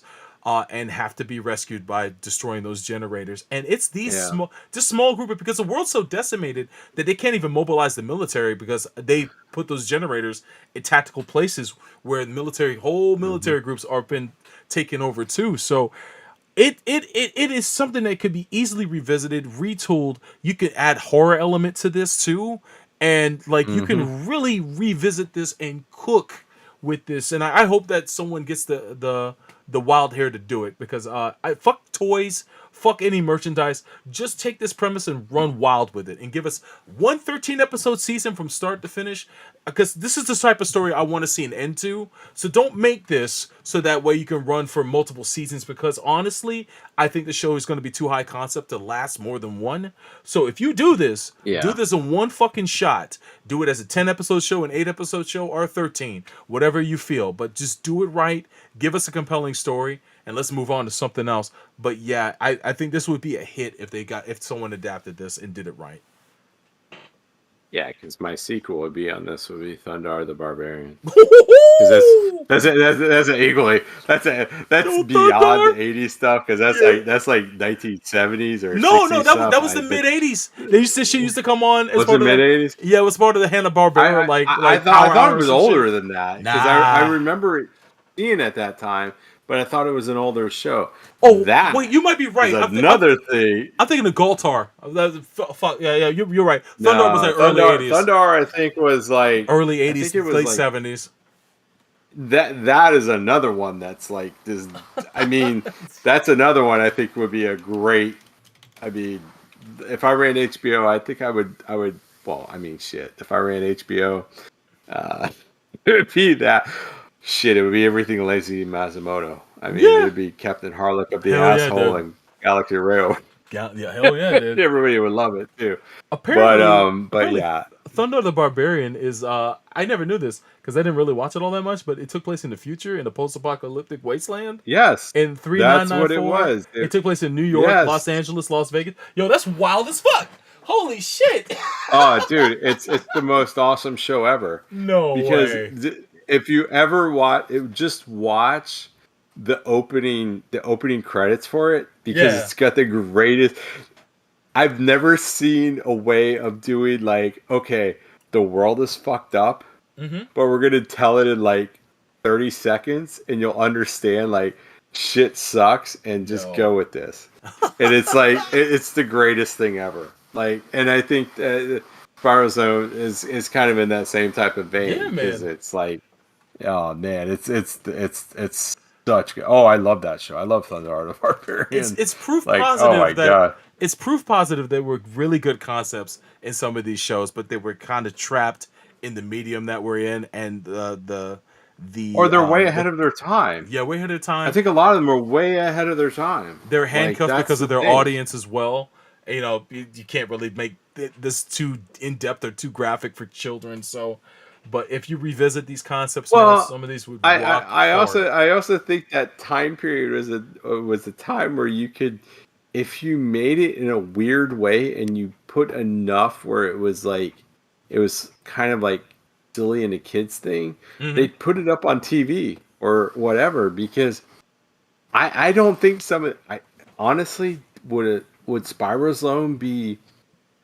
Would that be made now? I mean, the closest thing would be what, Walking Dead, and Walking Dead took how many years to be made? I mean, before that actually was premiered, it was talked about for years. Yeah, I remember it was a comic, and it was talked about for years before it was, and it's just like, I mean, these are things that are made as they were made as kids' cartoons or Saturday morning viewing or syndication viewing. Yep. Like, what the hell? I mean, come on. Yeah, sometimes it's just it was ahead of its time or handcuffed by its the medium that it was in or the audience that had to watch. But Walking Dead is definitely proof positive of taking a dark concept and running it into the ground in live action. But there was good years for that show at least. If you wanted to have a different spin on the whole zombie outbreak type situation, Spiral Zone is something that should definitely be looked at. But yeah, I think that's a solid show. Out of the 3 shows we talked about today, I think Spiral Zone is probably the most compelling. Kid Video is definitely the most whimsical, and M.A.S.K, I think, is just the most consistent out of the 3 when it comes to formula and having a show based on a product. Because Spiral Zone also had merchandise too here in the States and in Japan, but I never owned any Spiral Zone toys. I definitely owned M.A.S.K toys, and Kid Video didn't have much to go on. Yeah, I don't think Kid Video. I mean, I think in terms of and I agree with what you're saying. It's like um, I think to me, Kid Video is great because it's escapism at its most rawest Yeah, form. Like absolutely. I think in terms of like what you would think of TV shows or any type of medium like this, it's escapism. That's what you want. I want to feel that I'm in just a different thing. Mask is just like it's consistent because yeah, every episode was pretty consistent of what it was. I mean, Venom's trying to do something wrong, Mask thwarts it, something like that. And then in terms of Spiral Zone, yeah, I mean, I don't have that much of a basis on it, but from what I understand with it, I think it's the more compelling story. I think it's the one where it's like it had it had the more deeper meaning, it had the more drama, stuff Yeah, like that. So and it's weird because they were all positioned as kids shows. I yeah, mean, think about that. That's the weirdest thing. They all had the same target audience, yeah. and we're This sitting is there talking about them like they were. It's like completely different.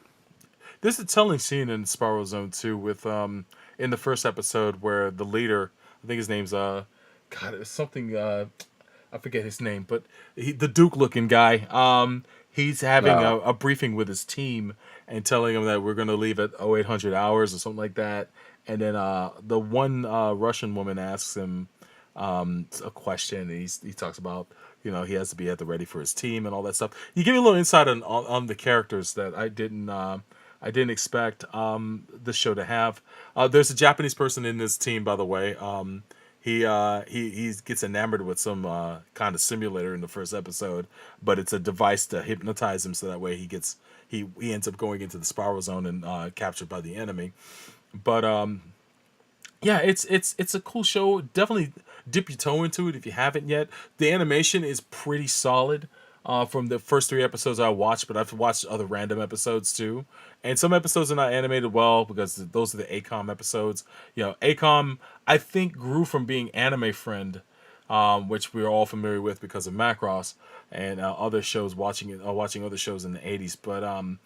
But the visual 80 episodes are very well animated, and you should definitely check it out and see if you like it. And let me know what you feel about and any impressions that you have about the show oh, as well. but I will always say, I mean, this time period, no matter what it was, no matter how short these shows were shown, or even the limited budgets they had, they Mm. all look pretty good.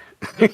I will say that this is the time of like everything is like hand drawn, and Yeah. there's like this weird obsession to detail, and I think that's what makes this time period very interesting.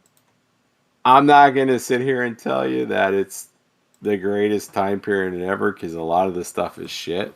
I'll be honest with you. A lot of it's, I mean, it is. I mean, let's be honest, Silver. Yeah, A lot of it's it is just, it's garbage. it was it But was it was definitely disposable entertainment. I would say a yeah, lot of the stuff was but disposable arts. it was Netflix before Netflix. I mean, let's Yeah. be honest with you. But like we said, we have a couple diamonds in the rough here, and things that I think, I mean, check them out. You'll be able to see them on YouTube. You definitely can, check it out, and Yo, Yazzie, please. yeah. Yo, Yazzie writes, Silver wants a reboot of the Rubik's cartoon. Oh my god, dude. Uh, That was part of that block of like adaptations. No, I don't think it was part of the block, but it came out on ABC in like '84. And they also had like a block called Saturday Starcade, which that might have been on CBS. And that oh had yeah. Pac-Man, Donkey Kong, Donkey Kong Jr., It was and like all the Cubert. video game stuff, right? Yeah, Yeah. they adapted all four of those The Q into a the 2 hour block. Cubert one was stupid. Yeah, it was like That for was Happy Days, really but dumb. done badly. Yeah, it took place Yeah, in it the was like, 50s, and I was like, what is this? It's yeah, so that one I never understood. I never oh understood the Cubert one. I was like, yeah, you're right. It was done in Happy Days type of thing. I'm like, why would you do like? I think there's one point that Cubert actually has like a leather jacket on or yeah, something like that, and and and, I and don't. Spit Girl. Yeah, yeah, and I'm like, yeah, They made him look like a That's what greaser. I'm saying. that's why I'm saying, people, when people tell you that, like, oh, the Saturday morning cartoons from the 80s were all great, no, they weren't. Nah, A lot of them were garbage because a lot of that's Hubert was nostalgia. stupid. Yeah, it's so damn. Yeah, It's so it's dumb. just it's rose colored glasses. When we It revisit definitely is. this, when we And revisit the subject, we got to talk about Turbo Teen though. That oh, Turbo, God, Tur- are it's hard to you find episodes though. That's the trick. We'd have to pick like 3 random episodes and just watch them. But why a is this big so hard? some Is it the person who owns it is just like they refuse to put them on there or something, it's or actually lost media. From what I remember seeing in the really? yeah, I was watching the little. There's a great channel called Secret Galaxy. For those that don't know, it Because used to be called Toy it used to Galaxy. be shown on Cartoon Network. On the early parts of Cartoon Network, I Yeah, remember Turbo Team on there. yeah. Like I remember watching it. They've shown like random episodes of that, and also it's been referenced to death Got in robot lost. robot Wow. chicken. There's episodes that are only available in other languages. You can't even find them in English because they're just lost media. Some of the show just was on film and not stored properly, so they're fucking toast. Wow. But what bugs me though is that there are broadcast tapes of these things, and I can't imagine why someone can't dig up the broadcast tapes that are distributed to different affiliates that are out there in some fucking closet somewhere. Because they probably want an ungodly amount of money for them. That's how Spiral Zone Because got think about it, like, resurrected. But go ahead, sorry. yeah, but think about it. I mean, like network affiliates and network TV, I mean, they Yeah. don't have the cloud anymore. So it's like if somebody wants something, they're like, well, you got to pay for it, you know? So It could it's have been like, thrown away do you too. really want to pay? Do you really want to pay like $1 million for Turbo Teen? That's Nobody fair. wants to pay that because I'm sure that's probably what they're asking for. It's like, oh, you want it so bad, cough up the money. Yeah, that's Because true. Just it's like a weird thing because this stuff is dying. I what mean, what bugs me. networks, Mm-hmm. cable TV, I mean, even streaming, it's like weird. It's all dying. Like, Yeah. I don't What bugs understand it. what bugs me is that there's some really cool shows that I think should be available for people to watch. One of them is Bionic 6. Bionic Oh, 6, that show is actually animated by TMS, just like and the same team that did Mighty Orbots. That show yeah. looked incredible. And Universal owns the right to this because it is somehow not connected canonically with the $6 million man, but it was inspired by the $6 million man, Oh, and it's and in like the universe. universe or something. I want to Oh my say it is, but I'm god. not 1,000% sure. I just know that its IP is tied to it in some way. But Universal Yeah. owns the rights. But if you ever try to look it up on YouTube, there was a time where it was available, and people were putting up VHS taped episodes that they had, and some of them were remastered to be nice. But they've gone on a tear to fucking make sure none of those episodes are on YouTube anymore, and so it's Yeah, really hard to but you know find. what, the 1980s are like a weird time because the Mm, rights are I don't know. It seems like that whole like 1980s and like the early 1990s mm-hmm. is like a weird time for a lot of these shows. For some reason, I don't know, the rights changed or something like that Yeah, or I think you're right about whatever that. because a lot of that stuff is missing. Like Yeah. you just don't see it. I don't know what that's all about. I am shocked when certain And things do appear. Like on Paramount yeah. Plus, they've got like the new Archies. They've got Heathcliff on Paramount Plus, and it's like, well, where the fuck is Dennis the Menace? I fucking love that show. The animated one from the So '80s was super cool he Cliff from the 80s is on on Paramount Paramount Plus. Plus now. Yeah, 100%. You can watch every episode on Wow, but there. Dennis the Menace is in. Dennis That's the Menace is weird. not there. The new Archies is on Paramount Plus, which I thought was a cool adaptation of Archie. And some other Saturday morning cartoons from that era are there, but some of the major Saturday morning cartoons and syndicated cartoons you still can't find.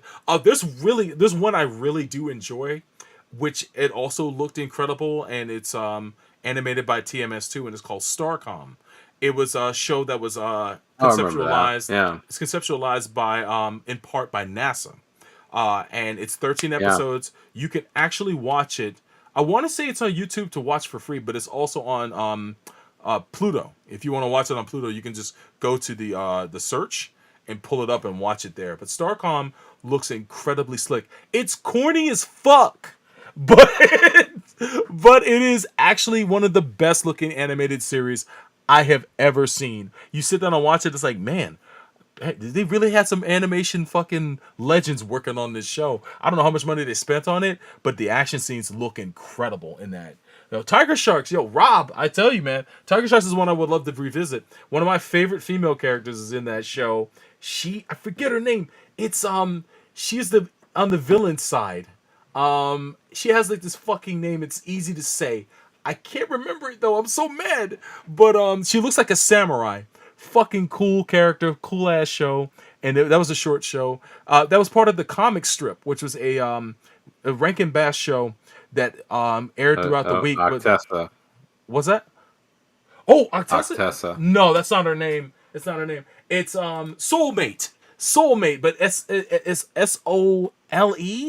Mate, it's her name is Soulmate. I want to say if I type in Tiger Sharks and Soul.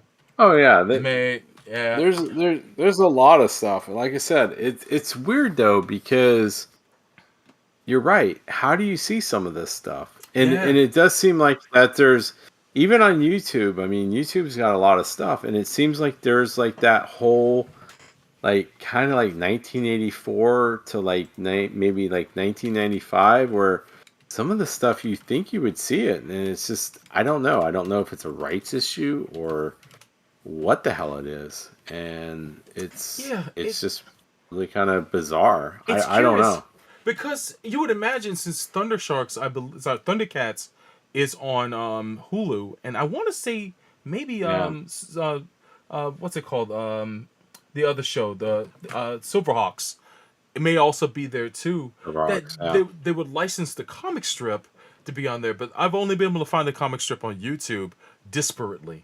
And sometimes people have for those that didn't ever saw the comic strip, it was a show that aired throughout the week, but they would rotate between different shows on there. There were 4 shows on there. One of them was Karate Cat, another one was the Tiger Sharks, which is part of the Thundercats universe. And then there was Street Frogs, which is maybe the first hip hop inspired animated series ever. So there's Street Frogs, and then the 4th one had to do with a camp of Universal Monsters, but as kids, and these 2 human kids go there. Oh, I remember what you're talking about. Yeah. The significance of that show is that is Seth Green's first voice acting job on that show. He played one of the 2 human kids that got sent to that place. Really? So you get to hear early Seth Green in that show. Yeah, that's the significance. So of that wait show. a second. Tiger Sharks is part of the Thundercats universe. It's part of the Thundercats universe as well. In the comics, land, sea, and air. They're all part of the same universe. It's just they never had the chance to really cross over. Although I think Tiger Sharks might have not Tiger Sharks, but Silverhawks may have crossed over with Thundercats in some way. But it's the land, sea, and air trilogy from Rankin Bass, and they all exist in the same universe. Yeah. That's what's I mean, I think in the future we'll talk about Thundercats because Thundercats is a whole that's a whole different situation. Yeah, I think we definitely should. That's another one where it's like they've been talking about how many years of doing live action, at least a movie or TV almost show. Every other year we get some news about that shit. It's like whatever. Yeah. I'm not buying into this. I don't buy into that at all either. Yeah. I mean, when I see it, that's when I'll say, okay, it happened, because I just don't. I don't think it's happened. It's just like Robotech. It's just like a lot of that stuff. It's just all vaporware at this point. So I'm gonna blow your mind for a second because I know you've seen this show. Maybe your dad watched it. Maybe you caught an episode or 2. But you know the McNeil Lehrer Hour from back in the day on PBS. The theme song is pretty familiar for most people. The guy who wrote the theme song of that is a man by the name of Bernard Hoffer. He also did the music for Thundercats, Silverhawks, and Tiger Sharks as well. Wow. He did the theme songs for all those shows too. So I ran into this because I was looking up his work on Spotify, and it's like, oh, he did the McNeil Lehrer Hour. There's a symphonic suite of the McNeil Lehrer Hour on Spotify, and that shit is banging. I couldn't tell you. I was like, yo, I know the theme song of the show rocks, but the only reason why I know about the McNeil Lehrer Hour is because my dad would sit there and Yes, watch, and my so dad too. my dad he lived in England for like 5-6 years. Oh shit. And so, there was a point in PBS where you would just watch, all PBS was just British comedies and British dramas. And Yes. he would watch that shit Yo, because Faulty Towers, that's all he baby. watched when he Hell lived yeah. there. Yeah. Hell yeah. I mean, he graduated college, he got in the Air Force, and he was stationed in outside of London for 5-6 years. And I mean, Nice. that's all and he would just sit there and he would watch that shit. And then I think at 11 o'clock at night was the nuclear news hour. So that's what I remember. I remember that stuff because I remember watching all that stuff like Blackadder and all that crap. And I'm Oh like, yeah. what the? Yeah, all this crazy. The, Upstairs, downstairs, fucking I forget the what's the one. most famous one where they're in they have the hotel Yes. or, Oh my god. Oh, the shopping store. Shit. yeah, you know what I'm Are talking you about. being served? Are you being served? Yeah, I are you being fucking served? that theme song is the shit. I love that shit. Yeah. I remember watching all these things, and I mean, talk about a man that loved Benny Hill. Like, Yeah. it's Ooh, like yes. that he loved. I mean, all that British stuff, and Yeah, because Monty I Python think, too. That was when yeah, people's first taste of Monty I think Python was back then. I think my dad never wanted to leave. I think once he was transferred in the Air Force to England, I don't think he ever wanted to come back. The But British invaded him. unfortunately, yeah, they definitely did. Because up until the day that I mean, that's just the way he was. I mean, he loved that stuff, and I Man. remember that because he'd watch all that crap, and then all of a sudden, at like 11 o'clock would be the McNear news hour, and I know the thing that you're talking. I know the theme song that you're talking about. So. Yeah, it's like because it was like such a hard hitting like news thing. It was Yeah. like, oh my gosh, it's so funny. Early But, debate television, man. But yeah. it was good. It wasn't like dipshit like stuff that we see now. Oh yeah, today it's not even worth watching nowadays. That was back when they actually talked about subjects and fucking policy and shit. Yeah. Nowadays it's just about who's doing what. I'm not wasting Gonna my energy. make the liberals cry. Yeah, fuck all that. How about actual conversation? But anyway, I want to revisit this. We're gonna pick and choose shows. There's some big ones that we can do. Cool. If we do big ones, we'll sprinkle one of them as part of the three while we talk about two obscure ones, just to sandwich them between. So we'll eventually talk about Transformers, G.I. Joe, Thundercats, some other ones. I would say that for the Thundercats one, we talk about Thundercats, Silverhawks, and Tiger Sharks the same episode. I think that would be fucking cool. And then we can just go into whether that Tiger, not the whole thing, of course, but the first 3 episodes of each. But I think that would work. And Yazi says I'm good with that. He-Man, yeah, why not? We watch some crap too, man. We'll watch fucking we'll watch 3 episodes of the Smurfs. It'll kill me, but we'll fucking do it. I actually feel liberated that she said that you didn't like the Smurfs because I remember that shit coming on. It's like, oh my god! Like, and when you look at the Smurfs, it's like it's such an asshole show. Like, I mean, it's about like a religious cult because Papa Smurf is like he's like the religious leader, and then they have the weird stuff about Smurfette and all that. I mean, it's just I don't know. We got to do one based on rated R movies that became cartoons, like RoboCop, because it was mentioned earlier. Like RoboCop was one, Rambo was another one, and then there was a Chuck Norris Commando show. There was a even though it wasn't rated R, there was a Karate Kid cartoon, which I thought was that's right. That's right. There was the RoboCop cartoon. I forgot about that. Yeah, because it was a time where anything, even if it was like a rated R movie, they would make. Yeah, there was. Yeah, you're right. I don't remember the Chuck Norris Commando cartoon. I don't remember that. But, I remember Rambo though. The Force of Freedom. I do remember Rambo, and I think that was based on like the shitty Rambo 3 movie, wasn't it? I want to say it was a very somewhat it's when he became like It's like it's when Rambo became like a fucking cartoon of himself. Yeah. Oh, there was the Mr. T cartoon too. Man, Jesus. Oh, fuck it. Mr. Oh, T cartoon rock, dude. we got it. Fuck We you. got it. We got That to was do the it. shit. We'll talk about that. Mr. Yeah, Colt. T. Yeah, Mr. T. And even the dog had a mohawk, man. Yes. Yeah, I forgot what the Yes. dog's name was, but yeah, it was like Mr. T was with a bunch of gymnastics kids. Like, That's why I wh- love Mike Tyson's Mysteries so much, because they just stole that whole vibe for that show. because it was weird. That was the 80s. It's like, okay, Yes. let's have Mr. T. Mr. T's like this, like, he's the tough guy. He was Clubber Lang in the Rocky movie, blah, blah, blah. We're going to he's going to be traveling around with a bunch of kids that do gymnastics with a dog with a mohawk. Yeah, Oh greenlit. my gosh. Greenlit. Hell yeah, like, let's do that.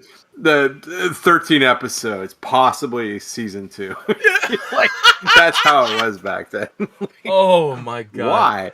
Oh yeah. I mean the yeah, there'd be a whole thing on the crossover stuff. I mean that's like a 2-episode thing because there was anything that was a movie or most of it was just movies. Anything that was a movie ended up becoming its own cartoon too. So I'm gonna tell you what. yeah. I'm a rule today. We talk about droids and Ewoks because I hated those fucking cartoons so hard. I hated them so much. Ugh. Oh, but that's okay. We pick a bad one, a good one, and a middling one, I guess, for some. So that way we have variety in what we're talking about. But some of them are hard to find. Alvin and the Chipmunks, because they had so many licensed music, can be difficult. But there's still some places you can find it on the internet. We'll do our research and do it. Yeah, But again, how they were ever to do that back then, which is another crazy. But it's because those networks owned all those they pretty much companies. they wanted their stuff on there, and That's the only way they did. they didn't have to pay as much in royalties back then like they do Yeah. now. Like they've ramped it up a lot. So Veggie Tales, nah. But you know what? I'm not beyond talking about. Tales. I'm not beyond talking about 2 of the first animes I ever watched, and if we did it, we'd have to talk about them both. Back in the early '80s on CBN, that's the cable. It's the Christian Broadcasting Network. Back Oh then, no! they showed 2 shows. One of them was called The Flying House. The other one was called Oh Super my god! And they were both animated, I believe, by those Toei shows. Animations. But it was Oh. one of the first animes I ever watched. Period. Are those So, technically animes? Because Yes. those were bullshit religious right? indoctrination. It But was. that fuck that shit. I would only regale us to watch 1 episode apiece, not 3 episodes apiece for those. But Because everybody, here was the thing: you had Saturday morning, and then you woke up the next morning, it was Sunday, Yeah. and you had shit like fucking The Flying House and Superbook and Davy and Goliath, and we'd watch that shit. Yeah, we'd man. watch it, and you'd sit there and go, "God damn it, what the fuck is? It's so stupid." I like that. That's when I realized I didn't believe in religion. I'm like, what the fuck is this? Oh my god, Superbook and Flying out. Those were anime. I never realized those were both anime. I want to say both either by Tatsunoko or sneaky Toei. Christian motherfuckers. Yeah, those man. sneaky Christian motherfuckers. They were rocking it back then. And you know what? Because it was so popular on those networks, I know that Superbook got a second season where they changed shit up. Because it was like one of those success stories like Voltron, where it was so successful, we got more episodes because of it. Superbook got greenlit for another season. You watched this on CBN. I CBN, don't remember early those. CBN. I remember those being on syndication. Yeah, where I grew up. So was I early don't. CBN. That was in the morning. Yeah, man, it was fucking. The Davy and Goliath, man. Oh my I couldn't god! stand- Stop animation at its worst. I'm not an Art Clokey guy, man. People love. I'm not an Art Clokey guy. I know people love Gumby and whatnot. Well, Davy and Goliath is also done by the same guy. Art Clokey was the animator for the stop motion claymation stuff. I would, as soon as Davy and Goliath came on, I'd change the channel. I would watch Gumby though. I would watch Gumby because Davy and Goliath is always the same stupid thing where fucking dumbass Davy would get trapped. It was basically Lassie where he'd get trapped in something, and the Goliath was a fucking dog, and then it was. But I do remember is like the channel I watched it on. It was like Davy and Goliath, and after that was like HR Puff and stuff, which is a psychedelic like fucking weed smoking show because it's just like like, how the fuck does this work? Oh man. So I don't know. Maybe that's why I'm so weird, because I'd sit there and but I never knew that. I never knew that Superbook and the Flying House were. Mhm. Oh my And god! they Are would you air back kidding to me? back on CBN Yeah. in like 81, 82. Like that was appointment television for Why the my ass. fuck were you watching CBN? Like Because I'll at my mom least had say it it on was like on all the time. it was on syndication. Oh shit! My Really? my mother is Oh hyper man. religious, so she'd be watching Jim Baker or Pat Robinson all Oh. the freaking time. Oh. So on Sundays that would be on, and then it was like as soon as those shows came on, they were actually something for me to watch, something I actually enjoyed watching, and it integrated me into anime. Again, I will give those shows the credit. Besides that, Captain Tsubasa is one of them because I lived in Puerto Rico at from age 2 to 3. So I do remember flashes of Captain Tsubasa, Magazer Z, and another anime. I want to say maybe Captain It was Harlock. Mazinger there? Was it Transor? In Because I remember in all in South Florida, Spanish. that shit was Transor. So it's What like Transfer I Z always aired. Go ahead. well, no, Mazinger was always Transor Z because You were for correct. whatever reason it was always Transor Z in freaking South America, It's and just the that fact that when I lived in Puerto Rico, it was in Spanish, so it was Magazer Z there. yeah, But in 1984, really, they brought it to the States as wow, Transor Z and ran it back to back with Voltron where I lived. So it was Transor Z was first. Voltron would come on yeah, right Transor afterwards. Z, yeah. Yeah, absolutely. I You know never what? saw it in Spanish. I've never seen it in Spanish. Here's I'd the love to because here's the downside of syndication, as we mentioned before. When you live in a specific area, you are subject to what it's the all local fucked channels up. Yeah. buy. There was a block of shows that some people got to see, but my ass didn't, and it was something called Something Force 5. And it was 5 mecha shows that got bought and brought and translated to the United States. One of them was Voltus Oh, I think I 5. know what you're. Yeah, I want to say another yeah. one was Get a Robo, but there were 5 fucking shows with super robots that were brought to the States. My ass missed it completely because where I lived, it didn't air. I want to say I was living in Jacksonville, Florida at the time. Did not air there. I found this out after the fact, and I was mad as fuck. It's like I would have been hooked at these goddamn shows if I had the chance to see them. But like 5 super robot shows for the 70s came to the States and left as part of this block called Something Force 5. Oh yeah, right here. Right, I was the rest of that. Yeah. Gaiking, Writing, Everything. Yeah. Magazer Z. Yeah, the Force V cartoon block. Yes, that's the one. Yeah, I remember watching it. They were like 10 minutes each or something like that. Yeah, Man, it was rapid fire shit. Yeah. that's Mm. crazy, man. But yeah, we got that for a flash here in the United States, and then it was gone. So yeah, there's a lot that we could talk about, and I know Yeah, Chris will vibe off of this too. I'm still blown away that the Flying House and fucking Superbook. I didn't realize they were anime. Yeah, Like I very much. honestly, I never understood that At, because I would sit there and I would watch them for like about 5 minutes there, and I'm like, and then it would get to the religious bullshit, and I'd just get like, fuck this, I'm you out of tap here. out, baby. Like, because the flying house actually had a cool fucking premise, and like it was a flying fucking house, and it Yeah. looked really cool when it did it. But then they land and then they solve like they'd have to do something through Jesus, and I'm just like, fuck this, Yeah. and you know, Okay, I'm like, flying. I'm sorry, I go to religious school, I got to deal with enough of this Yeah, that's bullshit, right. You went to private and I'm school. like, Oh fuck no. you, and yeah, like yeah, sorry, Yeah. sorry, stream out there if you're religious, I'm not. You know, but I was just like, even that as a little pissant, then I'm like, fuck this, I don't want to deal with Yeah. this stuff because Okay. it's all bullshit. Okay. But Both yeah. shows were animated by Tatsunoko Production. Oh, I did not know that. That's Superbook came out crazy. in 1980.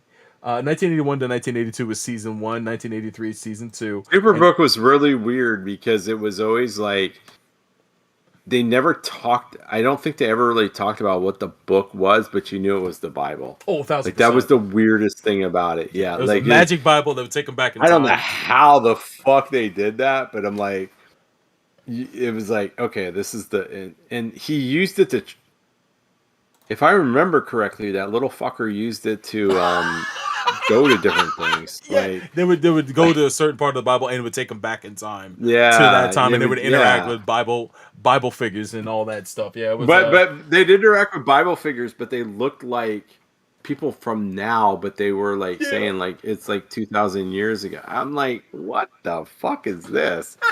Like, oh my god. And Ugh. they rebooted Superbook as like a CG animated series in the early 2010s as well. Did So they? yeah, they Oh my did. I god. forget what network it was on. I didn't bother with Who it. I would just want to saw the watch trailer for that that? and was like, well, they're bringing back Superbook. That's cool, but I already know it's not going to be for me. Yeah, thank So God. I'm No, yeah, fuck you. And we mentioned earlier the Mysterious Cities of Gold, which aired on Nickelodeon, which is Yeah. it was a France and Japan co-production, which there was a lot of that back in the day, by the way. Yeah. France was the first on the tip with Japan to co-produce animated shows. So, and because France is where the term anime comes from in the first place. Yeah, France loves anime. I mean, Yeah, man. Jesus Christ, Captain Harlock and all that crap is like goddamn. I mean, Jesus Christ, he's the goddamn king there.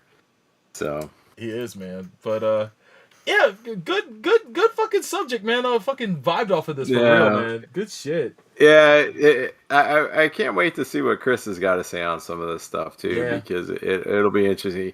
Because it is a weird time, like we will say, and we're not advocating this. Like, oh, this was the perfect time, because No. I think any other podcast is going to sit there and go, oh, the 80s is right about. No, a lot of it's crap. But Man. there is like diamond, and we do love the fact that there certain things kind of worked, and it's like even now you're like, wow, that should still work. Like, it's like, I don't know. I still think like Kid Oh. Video could work now. So Yo, who Mecha-san, knows? Mecha-san, I don't remember. I was like 2 to 3, but it was whatever naval base is there. I want to say San Juan was where we were. Where's that? We live Oh, in in San Juan Puerto in Puerto Rico? Rico. Yeah, we lived on a naval base there because my dad was in the Navy at the time, and we were stationed there. And my memories of that place is like crossing the street once without my mom's permission, and I got my ass spanked for it, and then watching cartoons. That's about it. How long My did mom- you my live mom's- there for? We lived there for like a year. My mom speaks fluent Spanish, so she did fine. I just have like flashes of memories of that place, but I remember it.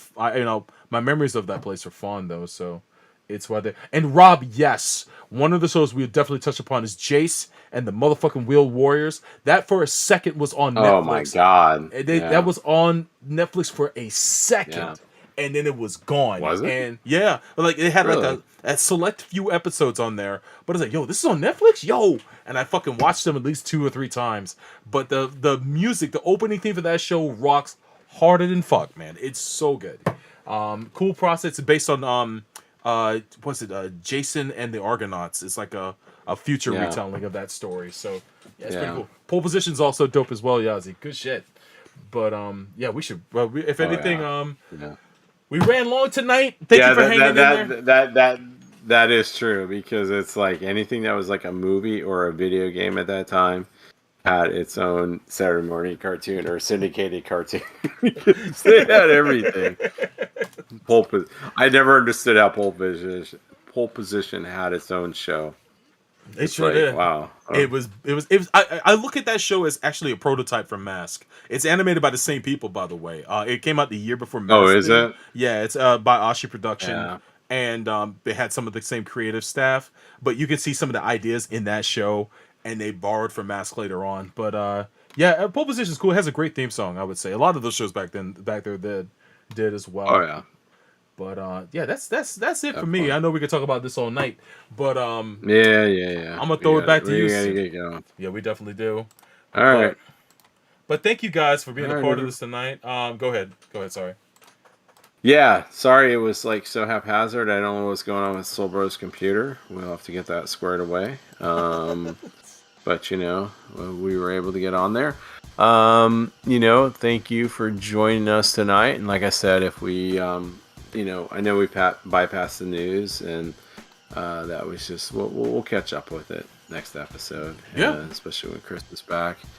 And this is something I think it'll be kind of one of those like hanging things that we'll kind of do for here and there throughout the next couple years. But yeah.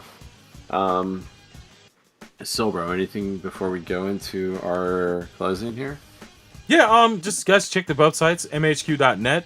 Also, if you haven't done it already, if you like this episode, hit the thumbs up button. If you want to keep up with our episodes, definitely hit the follow button here on YouTube.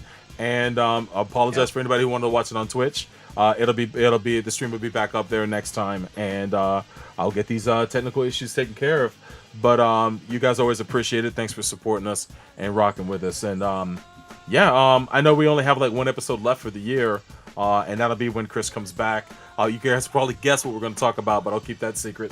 But other than that, that's all I've got, man. Doom Prophecy. Oh, exactly. No Penguin. Yeah, because that's... No, we're going to use Penguin? Okay. You bet. No, I'm lying. But, but yeah, that's it for me, man. Well, no, Dune Prophecy has been added to the tomes. I forgot the Dune is the whole thing about the machines. Oh, the machines. Yeah, that's right. Right. I didn't know in the whole thing like they fought because this is like way before like the Dune we're used to. It was actually an interesting episode. I thought it was it may be a really cool show because I'm looking forward to watching it. It's got an interesting thing to it. Rob says 84 Dune, except no substitutes. I'm good. I'm good, sir. I can't see that kid. I can't do it. It's funny how that like is now like people love that movie. I just remember that movie as growing up as like that was the when HBO just didn't want to like show something for a while, they would just show it to me because it's like 4 hours long or something like that. It seems like it's forever. So, thank you, Solbro. Catch us on all our media sites, and I will say this: I'm just gonna kind of bring this out to people. I know people have been sitting there wondering what's going on with our Twitter feed, and last couple weeks, the last couple months, we've just brought up some things that we thought were important to us, and the reason why we did that is because it doesn't we never really wanted this show to be any way or shape or form of like taking positions on anything, but when you're on Twitter, or what it's called now, X, or Nazi X, as I like to call it, it doesn't really matter because that's just a cesspool of hatred and putridness and just pornography and shit like that, and it's just a terrible place. And we know that there's been things called to people's attentions of like, oh hey, why are you guys saying these things? Because quite honestly we felt it was important. Your decisions on what you want to support in life, especially in the United States, is up to you. We don't make anything of that, but the thing is realize that if you're going to support people that hate diversity, hate free thinking and stuff like that, you're probably not in line with us. Gundam it's 3 people that are completely diverse in not only the ways that they think, but in who they are and where they come from. And I think that's what makes us unique and what makes us why we probably attract you. And just remember that's the case. But remember this, our time on that site is coming to an end. I will let you know that. We've discussed it, but I'm not going to say now, but it will happen. But visit us on Blue Sky, visit us on Threads, visit us on Mastodon, visit us on Instagram, visit us on Facebook, whatever it is. But yeah, I mean, that is a place that it's not in line for what humanity is. And I feel bad. Maybe people got offended by those things, but I think what we said on there was just making people realize like what is going on in the world, and it can affect us. I mean, I'll be honest with you. Um, you know, Yeah, um, you know, you don't know if we'll be around in a year. that's fair. That's We've fair to been say. around for a long, long time, Yeah. and but things have changed, and the world has spoken. Um, for whatever reason, it's spoken in a way that it's been spoken to, and so just remember, decisions have consequences, and they don't always have the consequences that you know that they are. So, For me, um, for you me, know, it's simple. Twitter or X has become a place of recreational cruelty, and hmm it's you have to unplug at one point. I did this week, so I mean my Twitter can still be up. I'm not shutting it down because I don't want to lose my thing so that someone else can take it and use it and pretend to be me. So I will still keep my thing yeah, there. Maybe one day Twitter will be sold to someone else, and then it'll be a place to revisit. But right now, it's untenable. So I've been on Blue Sky. Gundam has been on Sky yeah, for a while. So as you guys saw in the overlay, the links are there. But just look up Gundam, MAHQ.net, or me, Sobo Ryu, and feel free to follow me. I usually follow people that I know back. So if anything, Yazi says his is on private now. Smart man, because it's difficult, man, and I'm sick of it. But it is what it is. The election was won. It turned out to be the way it is, and now we have to hold that L. So it yeah, is. Well, we'll regroup, and hopefully we can make things progress in the next couple of years. We'll see. But in the yeah. meantime, go It's a situation of this, and it's a situation of, um, you know, for a while up until this point, probably for the last year or so. There ahead. have been people that have been muted on that, and I'm sure you probably wondered why your voice hasn't been heard. That's the situation. We don't advocate hatred. We don't advocate misogyny. We don't advocate racism. We don't advocate any of these Nope, things. got And no tolerance you for it. know, I have, we have the free will of saying no to that. So, Amen. and I'll be honest with you, if you don't agree with that and we lose you as a listener, that's just how it is. You have free will. Yep. I'm not going to sit there and tell you that because that's not what we are. And that's not what we want the show to be.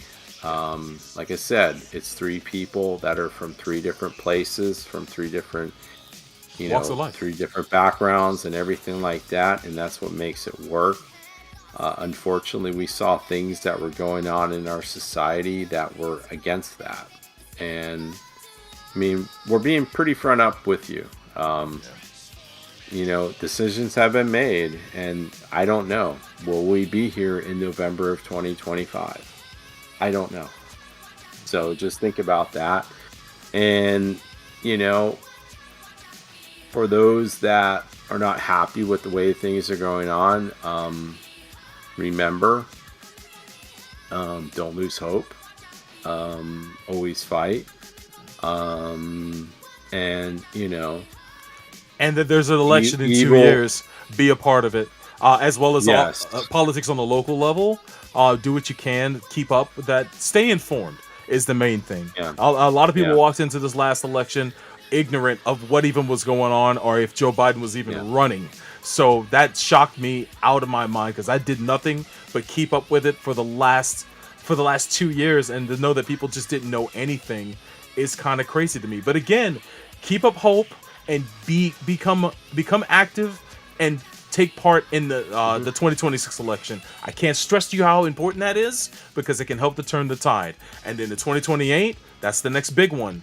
Talk to people, collaborate with people, talk to people who are burned by this administration coming up, and make sure they're on your side. Drive whoever you can to the polls, and just be active in this one. We can't afford to sit back anymore, guys.